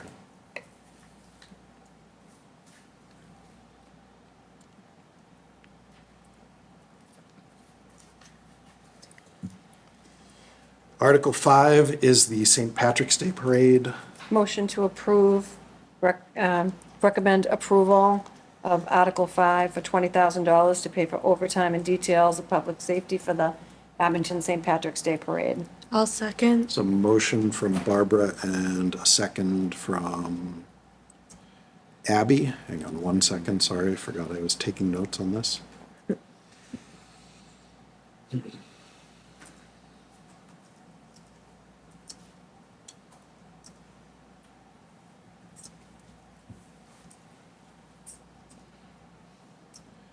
right, any discussion on Article 5? I don't 100% remember why we didn't vote on this one last week. I know we discussed it a lot. It was because there was discussion over why did the select board vote unfavorably? I believe it's the same reason. Same reason, didn't know if we had the funds. I just,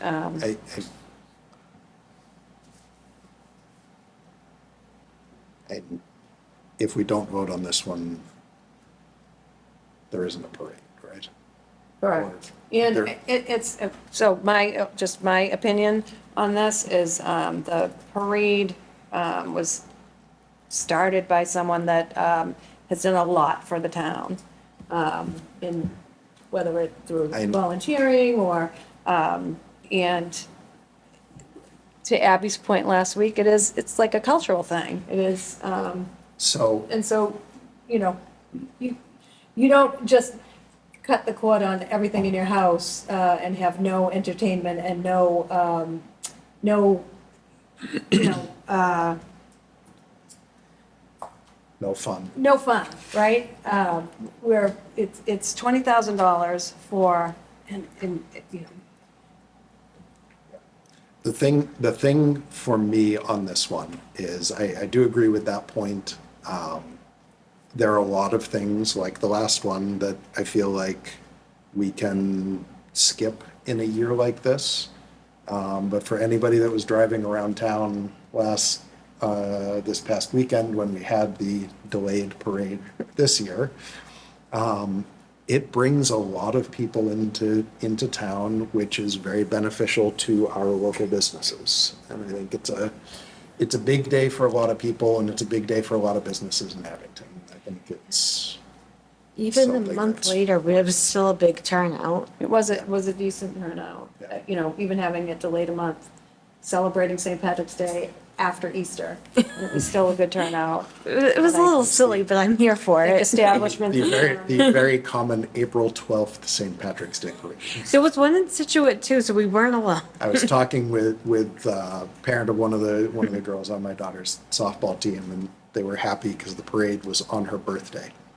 They're like, it's not often you have a April 12th birthday and have a St. Patrick's Day parade on your birthday. Not many chances for that in your life. So.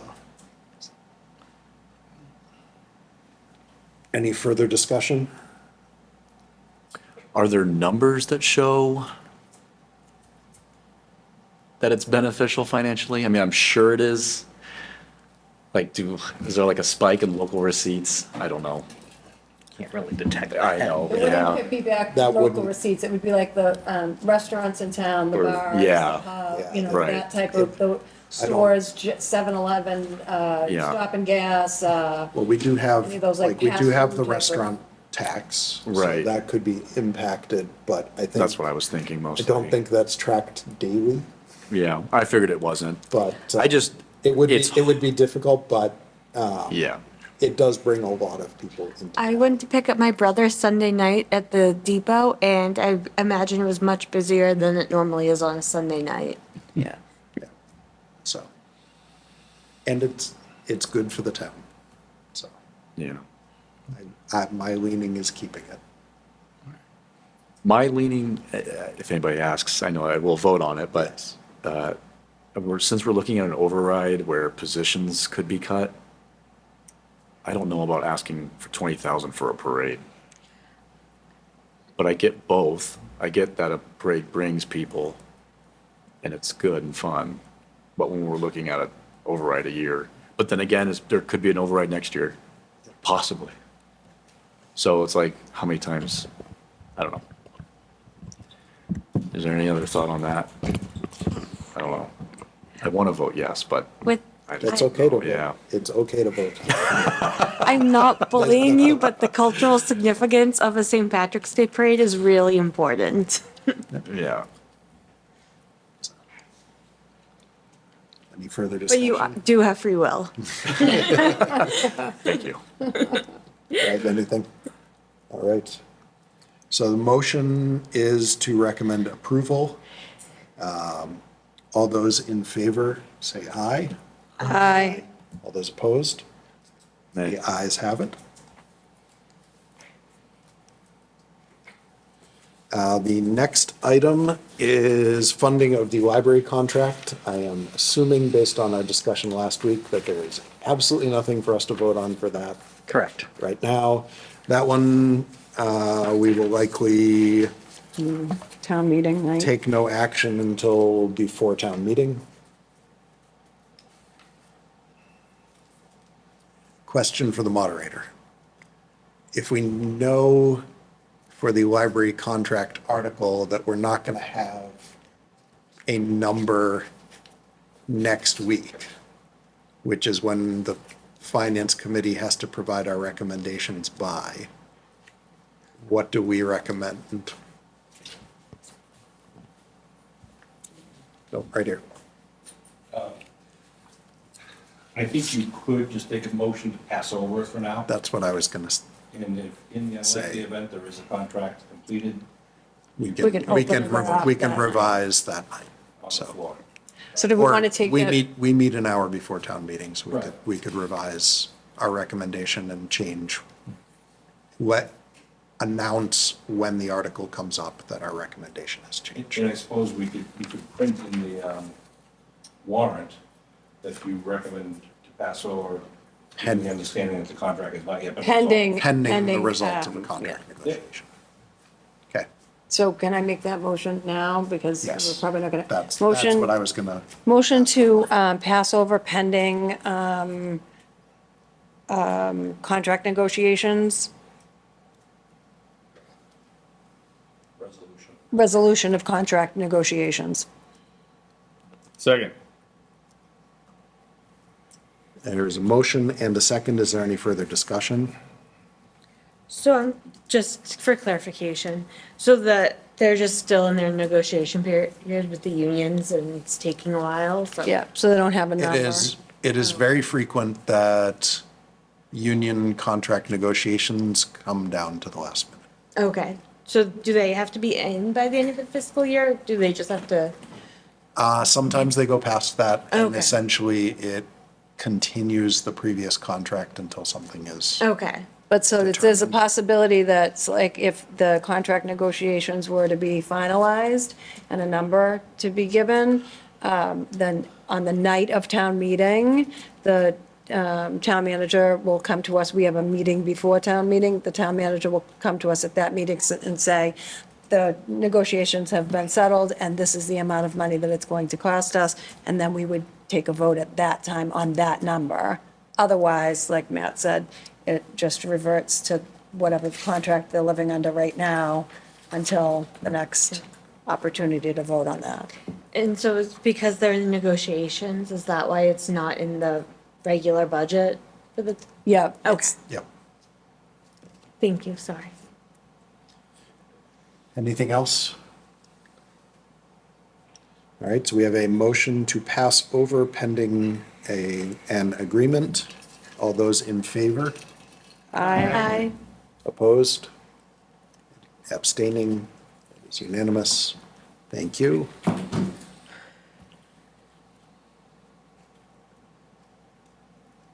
The next article, Article 9, to close a grant deficit.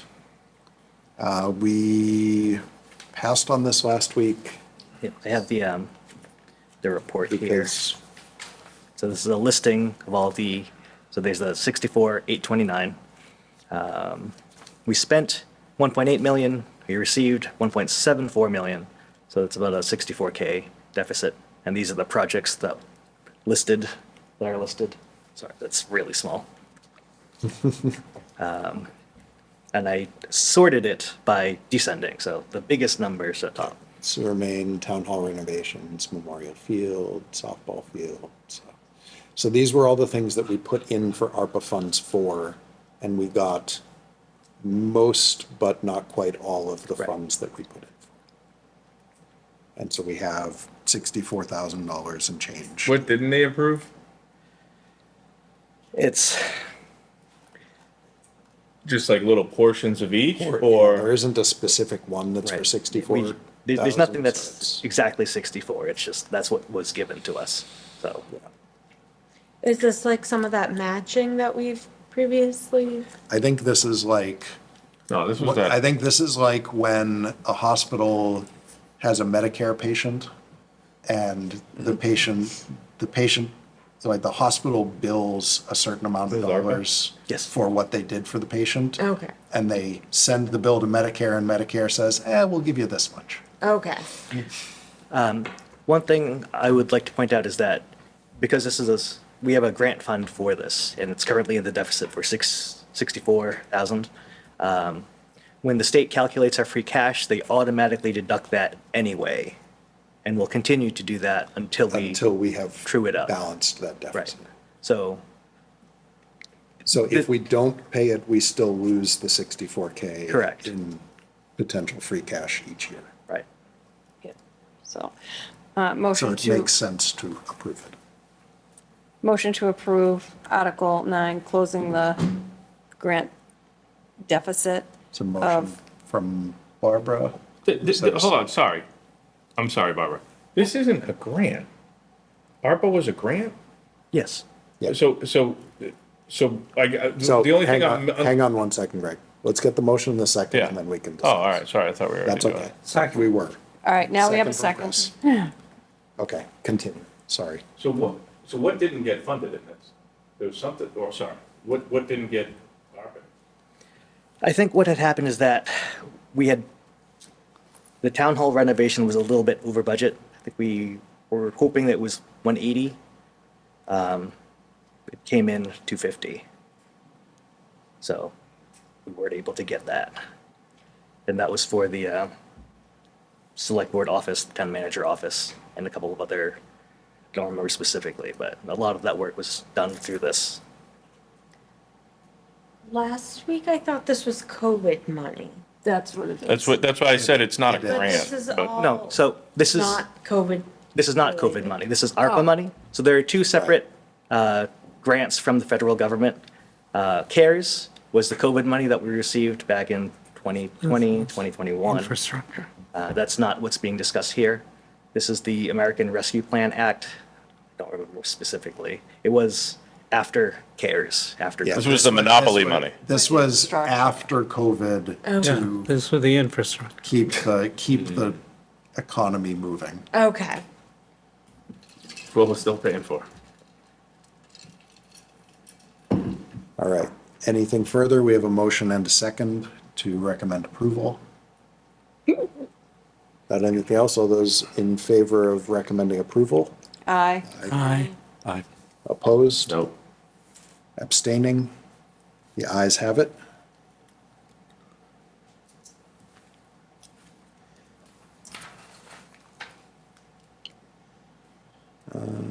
Next is the budget, the capital plan, the DPW we're waiting till next Can you week. give me that number, how much we went over?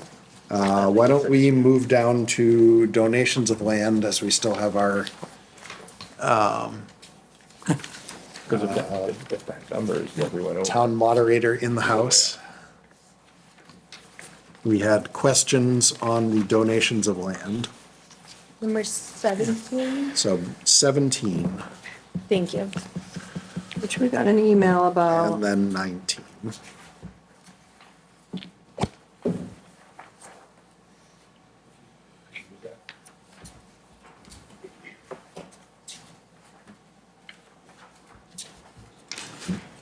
Can I just throw something out there?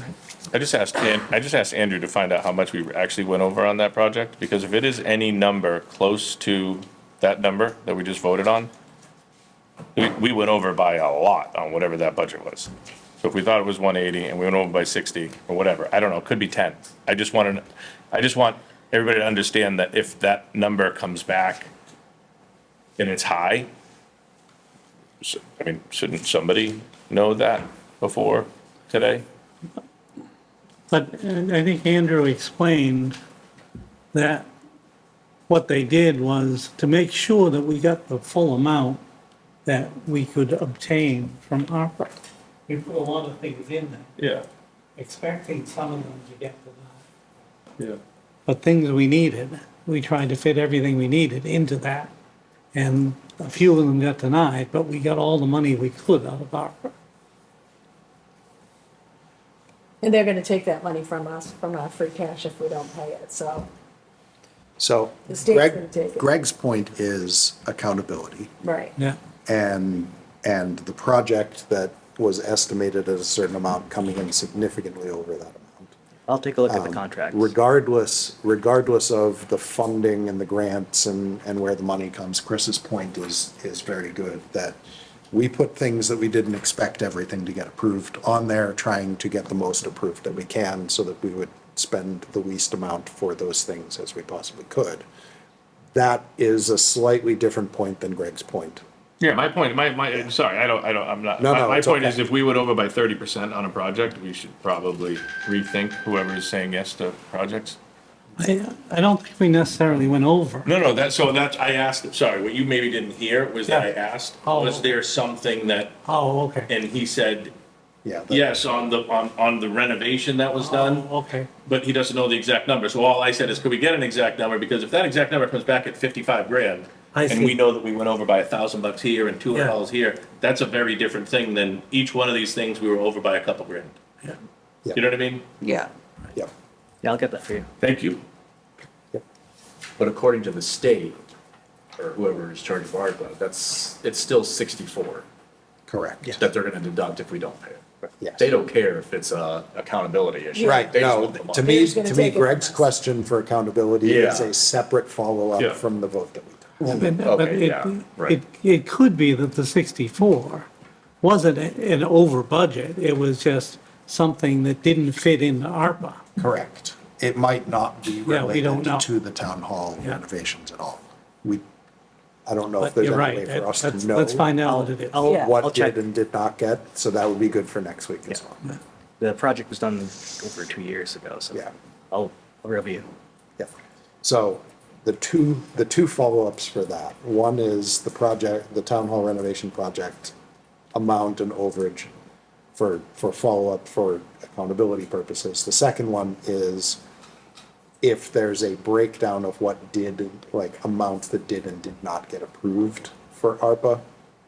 So if they say this project that went way over was what didn't get approved, or if it was this,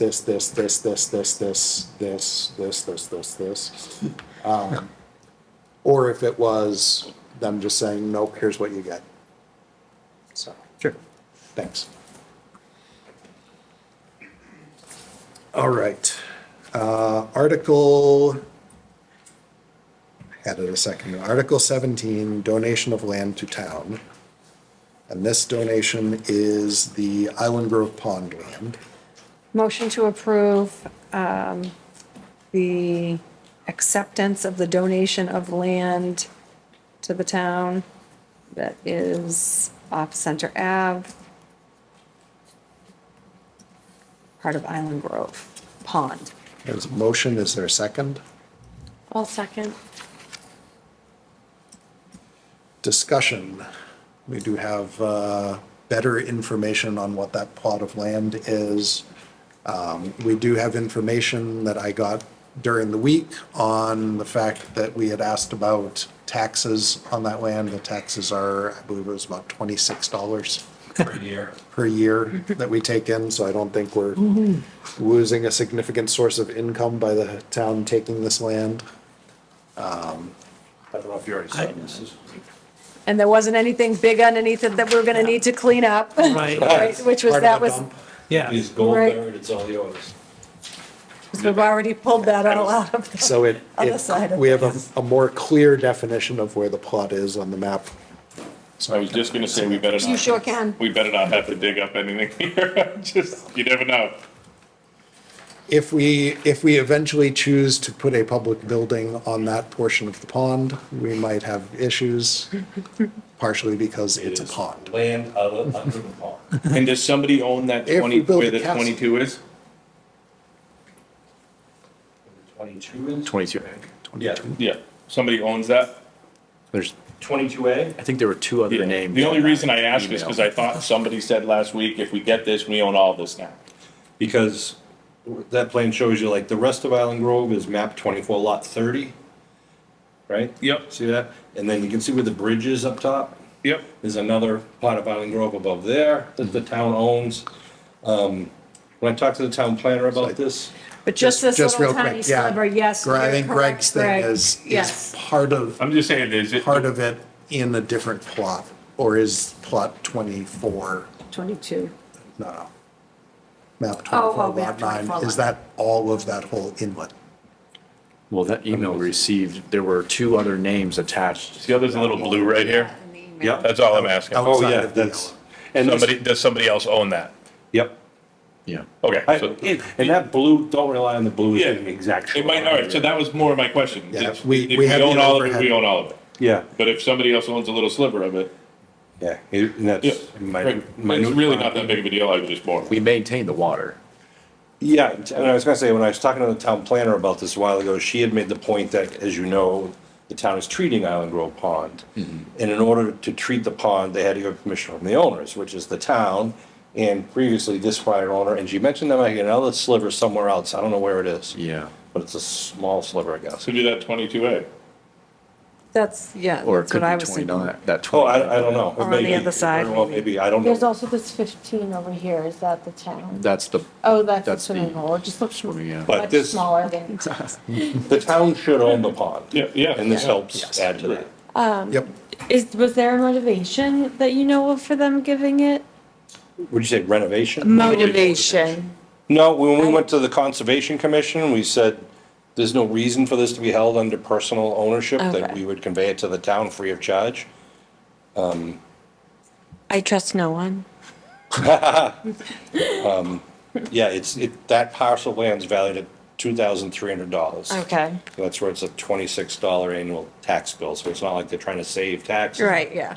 It's just letting the town own. Waterfront for $2,000, huh? We gotta talk to the assessor. It's not really waterfront, it's underwater. yeah. You'd need your submarine Water to top. visit your property. It is water top property, not waterfront property. All right. Any further discussion? Without any, all those in favor of recommending approval of Article 17? Aye. Aye. All those opposed, abstaining, it is unanimous.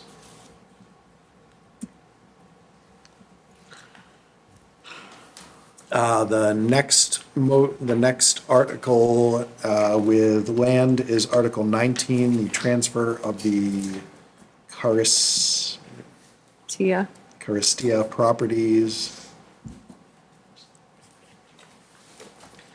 Motion to, this, was this one that we, This is the one where we want to know where it was. It's right behind Sorrel's. Yeah, this one was up on the Weymouth border behind Sorrel and that area on Route 18. in perpetuity, okay. Motion to approve, motion to recommend approval of Article 19, transfer of Caristia property for conservation. What's the sorry. Is there a second? Greg? Yeah, sure, yeah. Second from Greg. Andrew has got his hand raised. Looking for- This is to to add input. defer, this is defer to the planning board, I think, or is it approval? I think on this one where there's, I think this is actually, we're gonna change that, it was actually submitted by the town planner. Oh, okay. And not the planning board, and this, as you can, I'm handing you what I'm planning to put on the projection screen at town meeting. This is, as you can see, if you look at it, the little blue, it's basically mostly swampland. The town purchased this years ago with, I think, Farm Bureau grant money, just so that the town could increase the amount of town-owned open space. And what this article is just simply doing is transferring it from control of the select board and tax collector into the control of the conservation commission. This one is to the transfer. Because you're doing that, that means it is now protected, non-buildable. Kind of already was, but under conservation control, it's protected, non-buildable, so it needs 2/3 for the town to put those restrictions on it. So the financial implication is that you, I mean, as It far would as not like the be town, it's not developable developable. in the future, Right. Right. but if it's wetlands, then it's probably not developable Yeah, anyway. I mean, it's still worthy of us making, Maybe. not that things aren't worthy, but it still would make sense for us to make a recommendation because there is. Yes, you there is a Say that there's a financial financial impact. A potential financial impact. Further discussion? Without any, we have a motion to recommend approval of Article 19 to transfer the property from the town to the Conservation Commission. All those in favor? Aye. Aye. All those opposed? No, Abstaining? The ayes have it.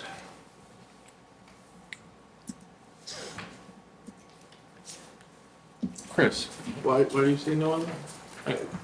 I'm not asking to question your judgment. I'm yeah, asking no, 'cause I'm not- I don't know, I just feel like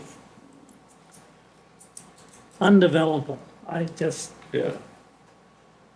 is that really, I don't know. So it's more, I'm not sure, rather than. Sure. we Rather understand. than flatten that. Right, So on makes these sense. kinds of things, I always like say, we just defer to somebody else who does know this stuff. But I didn't ask for that one. yeah. That's okay. We can certainly, and to the moderator, we can certainly have somebody discuss the status of the land and potential, what Yeah. any potential would have been for that Whether land. it be the town planner, the conservation commission, or both. Yep. All right. I think I'll take 20 and 21 before we go back to the budget and the capital plan. So Article 20 is acceptance of Gordon Circle. You should just stay up here. This is the last handout, I love a handout. This, just so you can visualize. Thank So I you. think, if I remember correctly from last week, our questions on this were that essentially taking this over means that we, as the town, are responsible for upkeep of it, and that in most cases where we accept a new street or road, it's a new street or road, and is not in immediate need of upkeep, whereas this one may be in immediate need of upkeep. Yes, and you typically would defer to the planning board on a road acceptance article. Which I'm fine with on this. Yes, typically it's done soon after the roadway is finished and lots are sold. This one, I don't know all the history of it. I've intentionally tried not to, so I could moderate the discussion. But there's some it's called innocent homeowners that are concerned that it's not a public road, but the planning board was advised by town council not to recommend approval of this because it's 20 years old, and apparently, I haven't been on the street, but there's some work that, Then we're on the hook for it. yeah, that could be done. Now, the town will still plow it because they plow every road for emergency purposes, they're always keeping it clear for emergency services, but they wouldn't necessarily, the town wouldn't go in and fix a catch basin. But if On a we, private road. if we accept it, If we accept it, then we have to. Yes, and well, we have to add it to the list of many things that need to be done. yeah, I mean, there was discussion, we get more chapter 90 funds for more public roadways, by, they measure it by mile equals money. But I don't know what the offset is. Oh, well, we barely get this is enough not to a- do a mile. But this is not a big Right. road, so. Nope, short road, I'm sure there'll be Not- discussion on this on both sides. And what do the homeowners, the innocent homeowners have as recourse again, because there was something about the builder did not accept the He had a- money in. a He had certain- posted a bond like they always required him. I understand, I wasn't part of the discussion, but I think there was like $30,000 or $40,000 left the planning board was holding. And town council advised that the planning board and the town was obligated to return that money now. I don't know if it's because of the length of time or what. So, because there was a desire to keep the money and try to make some repairs, but town council said they could not do that. But can they return that money, and can the homeowners go after the builder, knowing that she will be receiving that money? I don't know the answer to that, but I'm sure people are asking that question. Does this decision help benefit the innocent homeowners? Like if we don't accept the road? I don't want to lobby either way. Okay, But- yeah, that's a good, okay. If it's a public road, the town assumes responsibility for repairs. Right. If it's not, the homeowners are responsible for any repairs. And in this amendment, does it say anything about what shape this road is in today, other than what we heard? The planning board knows the details. I don't, and I don't know if it's, We defer to them? yes, they'll make the motion on. All right. Yeah. And they can explain it, and I'm sure the neighbors will probably make up their own motion, and they'll talk about it. But I believe this is a 2/3 approval. Yes. Do we have a motion? Motion to pass over, Motion to defer. motion to defer to the planning board. Is there a second? Second? Motion by Barbara, second by Chris to defer to the planning board. Any further discussion? Without any, all those in favor of deferring to the planning board? Aye. Aye. Opposed? Abstaining? It is unanimous. Article 21, right to farm. So the latest update that I have on this one, so we discussed this one and that there was some cost involved with this because of a $300 fee in the wording of it that had been copied from somewhere else. The update that I have is the $300 fee has been taken out. However, I believe the wording around notifications and mailing of notifications has remained in there, so I think we wanted more clarification on that before we made a recommendation on this one way or the other. Does that sound right, Andrew? I don't have any updates on Repeat that, this. Matt, because I didn't.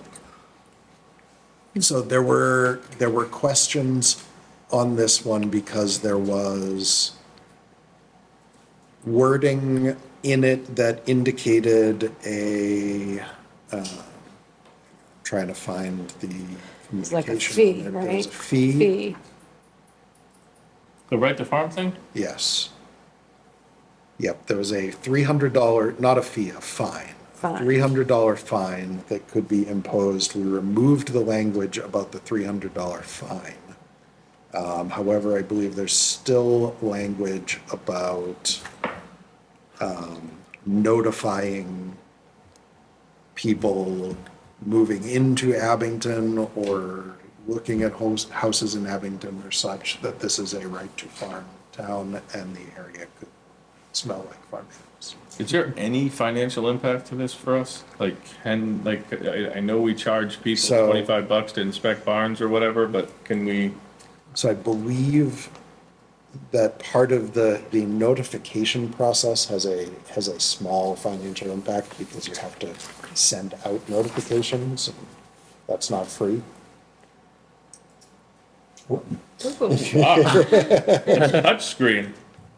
That's. Oh, boy. Now I can see, I don't even need my glasses. Nice. Landowners each fiscal year by mail. In addition, so is that to all landowners in the town or to the farm landowners?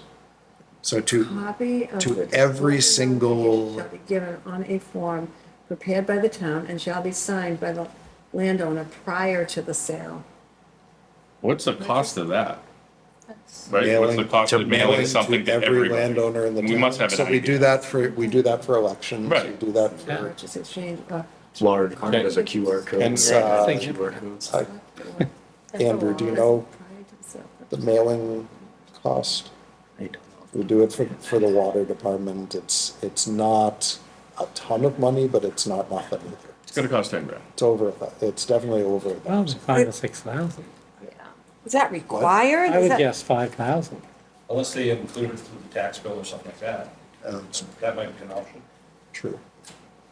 How much is that gonna And- cost? and- It's still Unless additional we printing. take that wording out. Right. Which there was discussion about removing that wording. All right, And so what can we is- table I this? think or- we table this to next week. Andrew, can you follow up on whether that wording can be taken out? Sure. And I know that the moderator is here and will probably follow up on it as well, but Can I ask a question you can. to Mr. Moderator? Well, you have your pulse on the town. Does this town want to be a 8,000 farms? That's a question I can't answer as moderator. I'm not gonna. No, but like, I'm saying, are there people that, I don't want lobby, are there people, is the group small that wants this, or is the group very large that wants this? I honestly don't know. I really don't. I've never heard anybody say like that they, I think there's an interest. People came out during the select board meeting about it. Yeah, and, I think, There's definitely a by local, proof of some of the, the projects that we do, like Griffin's Dairy Farm and, the people that avail themselves to that and, I just didn't know if it was like 20 people or yeah. 5,000. I don't think it's a 5,000 number, but I think- Enough people that they can show up at town meeting and dominate because nobody else shows up.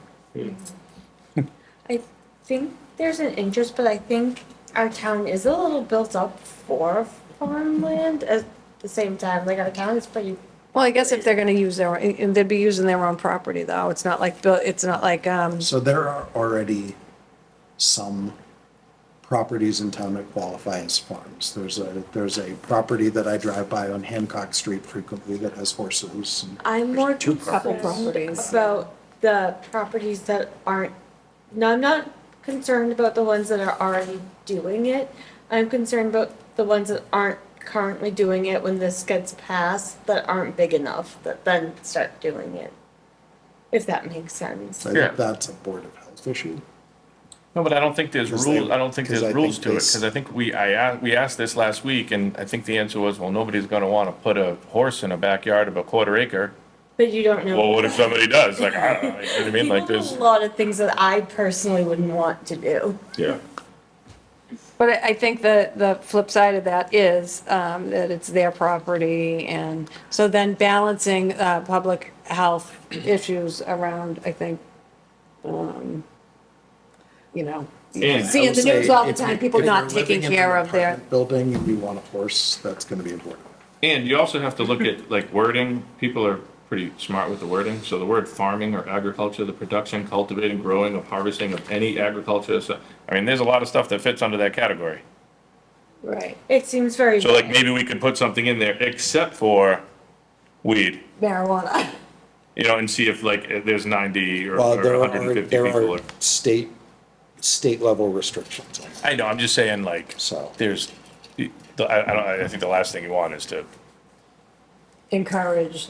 Like, yeah, I don't think we need to put wording in to say, don't grow opium poppies or things like that, because Yeah. there's already laws against that.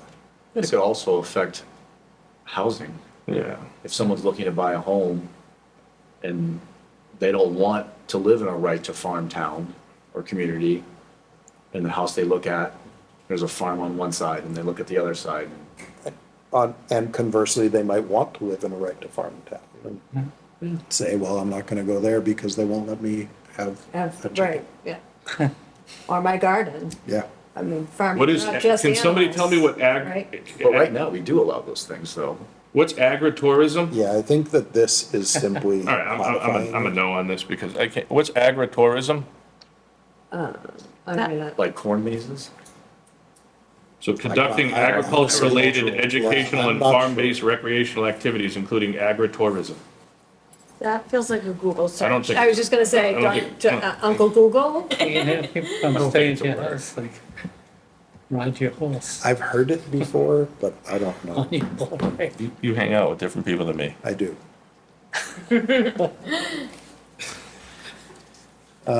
Merges agriculture and tourism, Yeah. allowing Okay. farmers to diversify income by opening working farms, ranches, or vineyards to the public for recreation, I'm good. education, and sales. I'm good. Corn mazes. Yeah. And Popular activities include youth operations, corn mazes, there you go, Floyd. Farm stays and winery tours. this is not just growing, tomatoes. Maintenance, repair, or storage of seasonal equipment or apparatus is owned or leased by the farm owner. That's it. Well, because if somebody has so they're. I know, but that's an actual farm. Right, Yes. well, there's some That's actual what this farms. allows. They need Yeah. to- Is But that- we don't, we've been told, again, That's by stop. zoning. That's, right, Right. Not Right. by right. right. And so Yes. that's it. I know somebody who has like actual real trucks in his backyard. It's weird. But he's got them, like a trailer truck, like an actual 18-wheeler. I don't know, like that's, all he would have to do is say, hey, we're right to farm and I'm repairing it. I don't know. This is, I don't think this is for, at least me reading this is, if somebody brought this to me and made it much smaller, this would maybe sound good, but, we can have camels. I mean, who doesn't want a camel? Like, I don't know. I think there is a point, like, we might, if we want this to make We it did, smaller, if I don't know not. if we still do, but we did have llamas. Everybody loves a llama. I'd like to, I don't think I know enough Yeah. I'm about good the with right it. to farm and what it could be implicated through it. I think you have the right to farm as a citizen of Massachusetts. It's just you probably don't want to, Who put, as of right now, you don't want to bring a camel to your house. I prefer And so I think somebody might want to do that. who put it on the warrant? Can we ask Select those? board. Select Can we It ask, was a specific member of the select. could we ask the member to come and like just go over it? Would you like to ask Mr. To get more Donovan to come? information to see Is this a exactly health board what issue? the, I mean, is there, the agent has to go to that? Is they that have- make any implications for them? I did hear we're losing our health agent. Yeah, does the health agent have the capacity to do that? I don't think we have one. We don't have one. We don't have one. Well, at the end of When we May. have a health agent, because we will replace the health agent when the health agent leaves. Like, I don't think the health department has the capacity. I don't think there's capacity. Please. For informational purposes, there are existing laws on the books regarding health and nuisances and some smells and so on. There's also zoning protections for farming and agriculture. This doesn't supersede by accepting this, it wouldn't supersede the current zoning and requirements. Right, those would still be in place, as I understand this. Now, there's a few towns around here that do have right to farm, East Bridgewater, Norwell. I'm sure there's several. So this pretty much, as I understand it, this right to farm bylaw puts people on notice that that right is a little bit more elevated protection. I don't want to quote it, but, you know, and then there's notices that you have to send to, if you're selling a house or if you're renting an apartment, you have to give notice to the buyer or to the tenant that Abington is a right to farm community, and there's that language that was in the bylaw, and then you have to file a copy with the select board or their nominee, whoever that is. I don't know enough about it myself. Right, that's why I'd like to get more information about it from, Yep. put it on. Yeah, I mean, and like you guys, this isn't applied to just 10-acre farms. It applies if someone wants to have chickens and roosters, or I think you mentioned pigs and Camels and- emus and, I mean, not that those Yeah, but are. that's what I mean, like, there is a point of, like, I think if you were to limit this, you would probably get a little bit more adoption, not that you want it or don't want it. I'm just saying, like, And I don't know if you can with that part of it. I don't know. well, I think you could be, I don't think you Although I have heard, you should be able to limit it as much as we want to limit it as a town. I have heard some towns have restrictions against roosters. Don't hold me to that, but that's maybe something Mr. Donovan or someone else can answer. Yeah. But- Or if there was something in there that said for properties that are 2 acres and above, or 5 acres and above. or- Potentially. It's just like the problem is if you, the example was, I think, given yesterday, is that, last week, is that you wouldn't put a horse on a 1/4 acre. And I'm like, Right. well, yeah, I hear you, but like, I what if think you this do? is the model bylaw that's put out by the state. Yeah. And I do know other towns have tweaked it. So to the extent that this town wants to tweak it, that's your decision, I'm just moderating, not your decision. It's the town's Alright. decision. Yeah. Our recommendation. Yep. So maybe we get more information. Excuse me. Can you reach Thank out? you. You or Michael? Thank you. Reach out. Thank you. Thank you, Sean. All right, that leaves us with two things. Do we want to tackle capital or budget first? I want to tackle my bed. Capital. Yeah, capital. Capital, Article 14, capital plan. Andrew made some changes on here. You made me yawn, Barbara. Sorry. Yeah. And so it begins. So slight changes from last week. So what's new is Holbrook Dispatch, item A3. It's shared with the fire department for the total cost of $382,673. And then we moved, What does it mean by it says shared with? Sorry. so Holbrook Dispatch covers both police and fire. So both departments should be paying for it. But just we So wanted to it's keep listed in the grouping under police department, but but the fire department does not have a listing on the capital plan because they don't have any other capital items. Right. So it's just denoting that it's not only the police Got department it. that this is a capital item for. It's just informational purpose. Right. Thank you.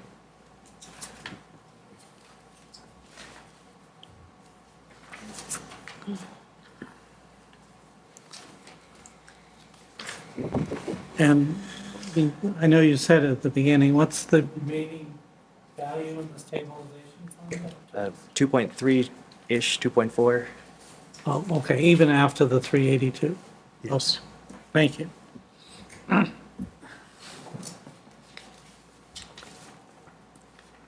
Is there a motion? Motion to recommend approval of Article 14, the capital plan. So, I'll second. So we're roughly taking a third out of the stabilization fund, my, Roughly. A little under a third, yeah.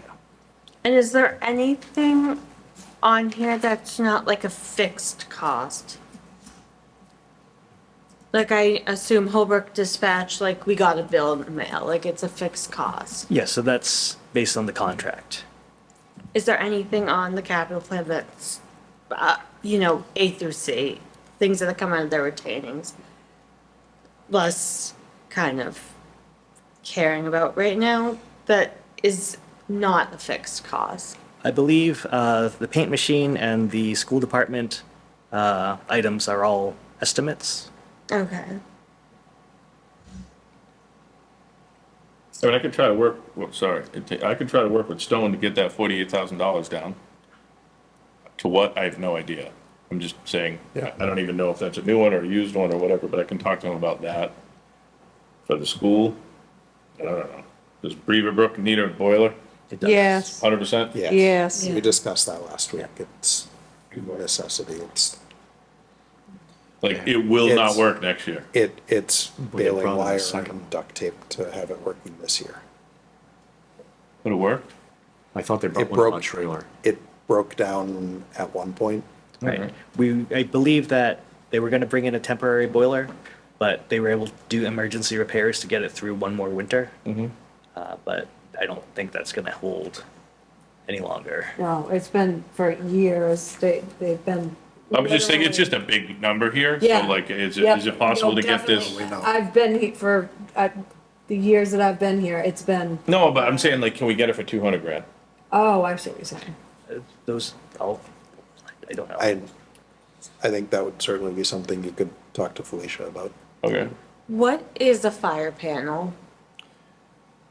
It's a panel inside of a building that is what monitors smoke alarms and it notifies the fire department. That's a really cool thing.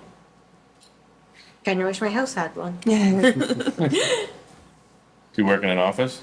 Yes. It's got one. Oh, cool.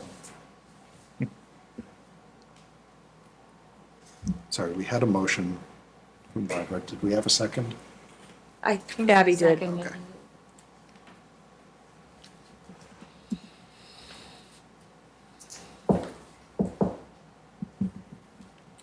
Who's there? And the water meters, just again, just so I understand, we pay 150 grand, but it gets reimbursed somehow because we pay for water, or we, So all of the water department articles are coming out of their water retained earnings. retained earnings. Right, so the stuff we pay for. Yes. And the golf. So it's basically a And transfer sewer. of money then for them. It's essentially them taking the money that they have Right. outside of the operational Yeah, and costs transfer. that our fees Yep. pay for Okay. and using it to buy things that they. Thank you. need. So. A, B, and C are the ones that are coming out of town, general town money. The only thing I will say is that I don't know what they need, but I golf there a couple times a year. Just try to tell these golf guys, who's dealing with golf? Is that me? Hopefully it's not. I don't remember offhand. Might be 90 grand for a pickup truck is a lot. pretty legit pickup truck. So, You could definitely talk to them. I don't know what, I don't know what they need. Maybe there's like a special, simulator machine in there or something. I don't know, but, that 90's pretty, So you're definitely on the high end of a, not a 150 or a 1500. You're on a 25 to 3500, maybe even a 450 or a 4500 at 90 grand. So I'm actually glad that you brought that up because it made me remember something that I had after last week's meeting, which was a question of, is there anything at the golf course that requires painting of the grounds, like driving range or putting areas? And if there is, if the golf, no driving range. if the golf course out of retained earnings could buy a field painting machine, Well, and then. There's no painting at- And then the Department of Public Works could potentially use it when they needed to. Use it all the time. The golf uses it? No, the Oh, yeah. DPW. I've never heard of the My- golf Yeah, course there's no- having lines. So my comment is more, if there is a Yeah. need, such as the golf course could use it and pay for it out of golf funds instead of having to pay for it out of I stabilization. don't know of any lines.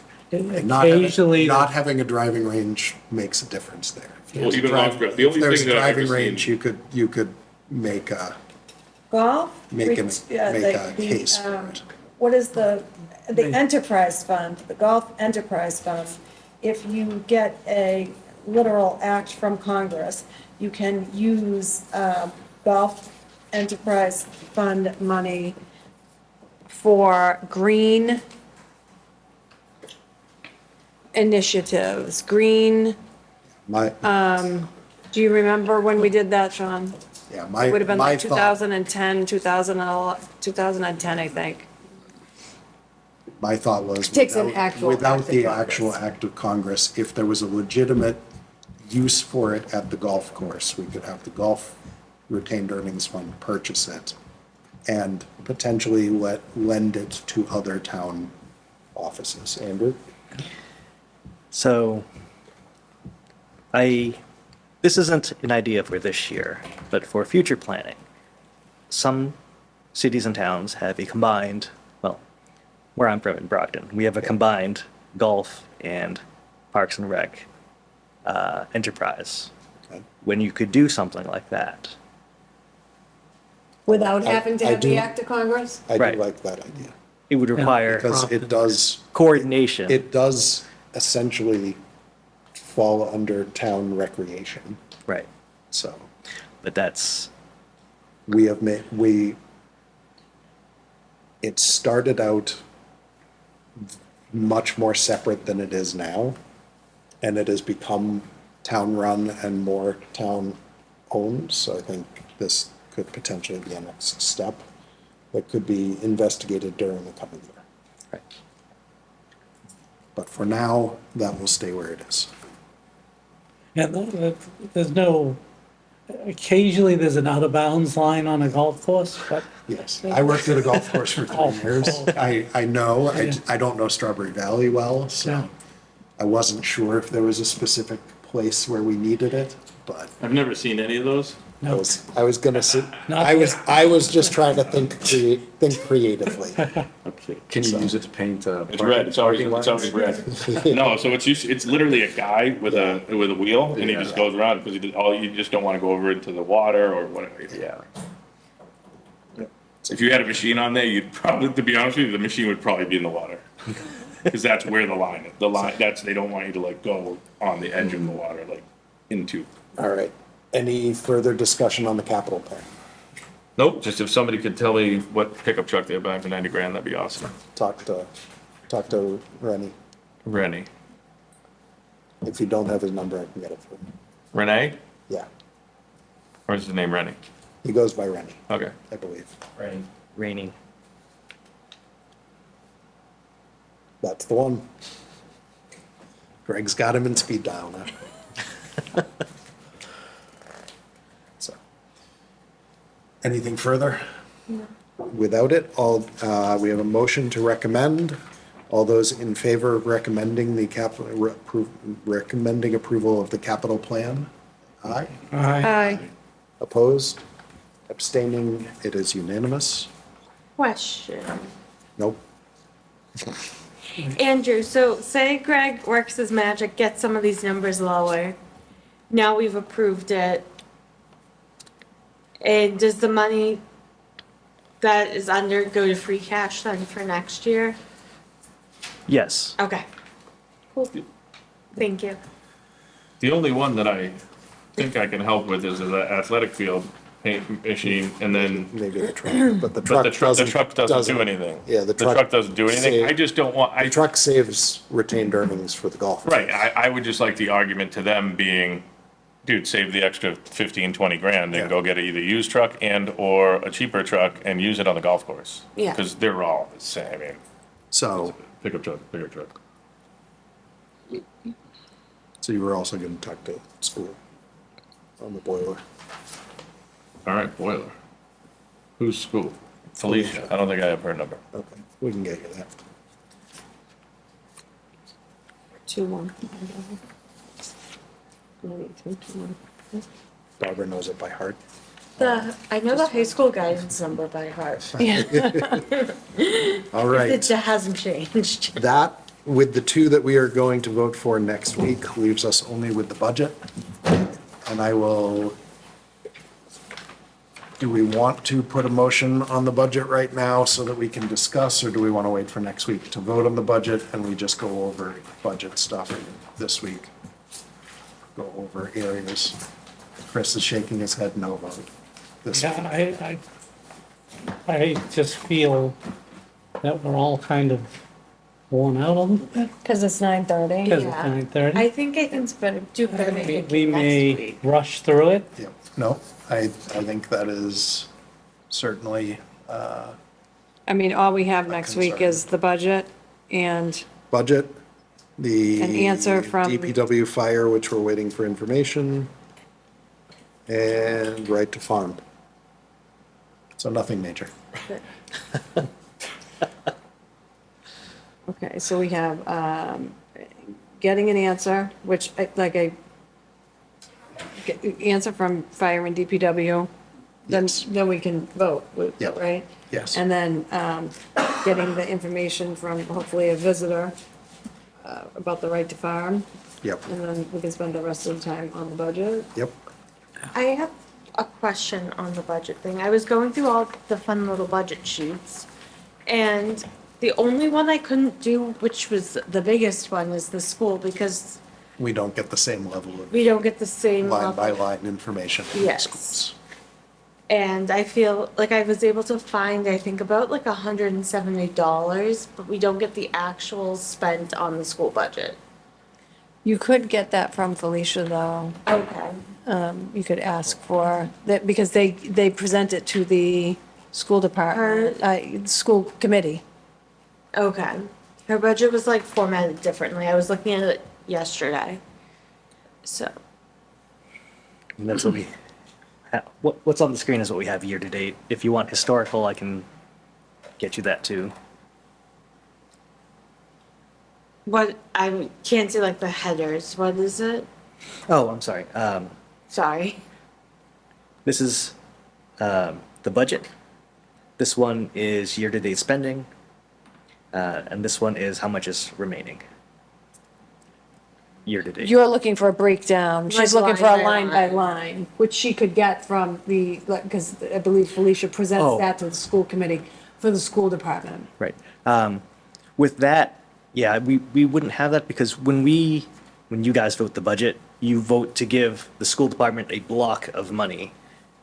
By state law. Right. Yeah. You Okay. can't interfere line And the items. school committee determines what that money, what is done with How that it's money. spent. But you can get a detailed budget if you ask. And they give us a lot of information, Yeah. essentially as courtesy, but we have less control over that. Okay. But if you just wanted to see it, to look and see what, like, there is, it does exist. Okay.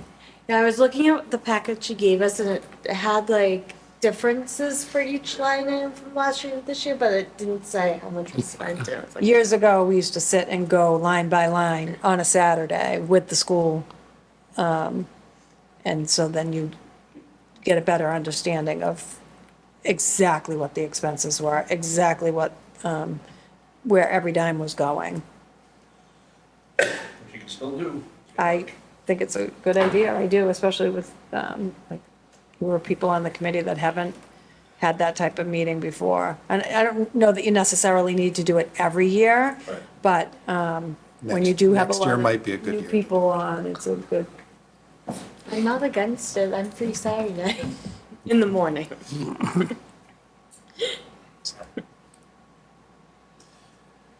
Which, that brings us to the end of the regular agenda for tonight. Or the top of the agenda, that takes us into our standing business. Do we have any liaison reports? No. A lot of head shaking, no. There was no correspondence. We also have no minutes to review.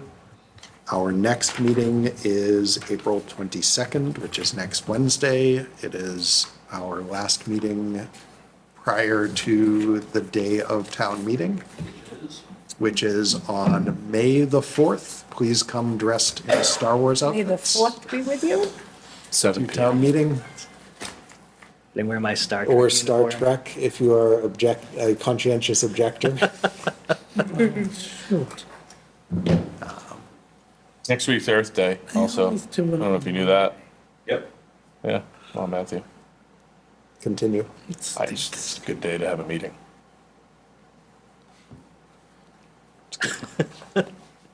I'm sorry to my calendar.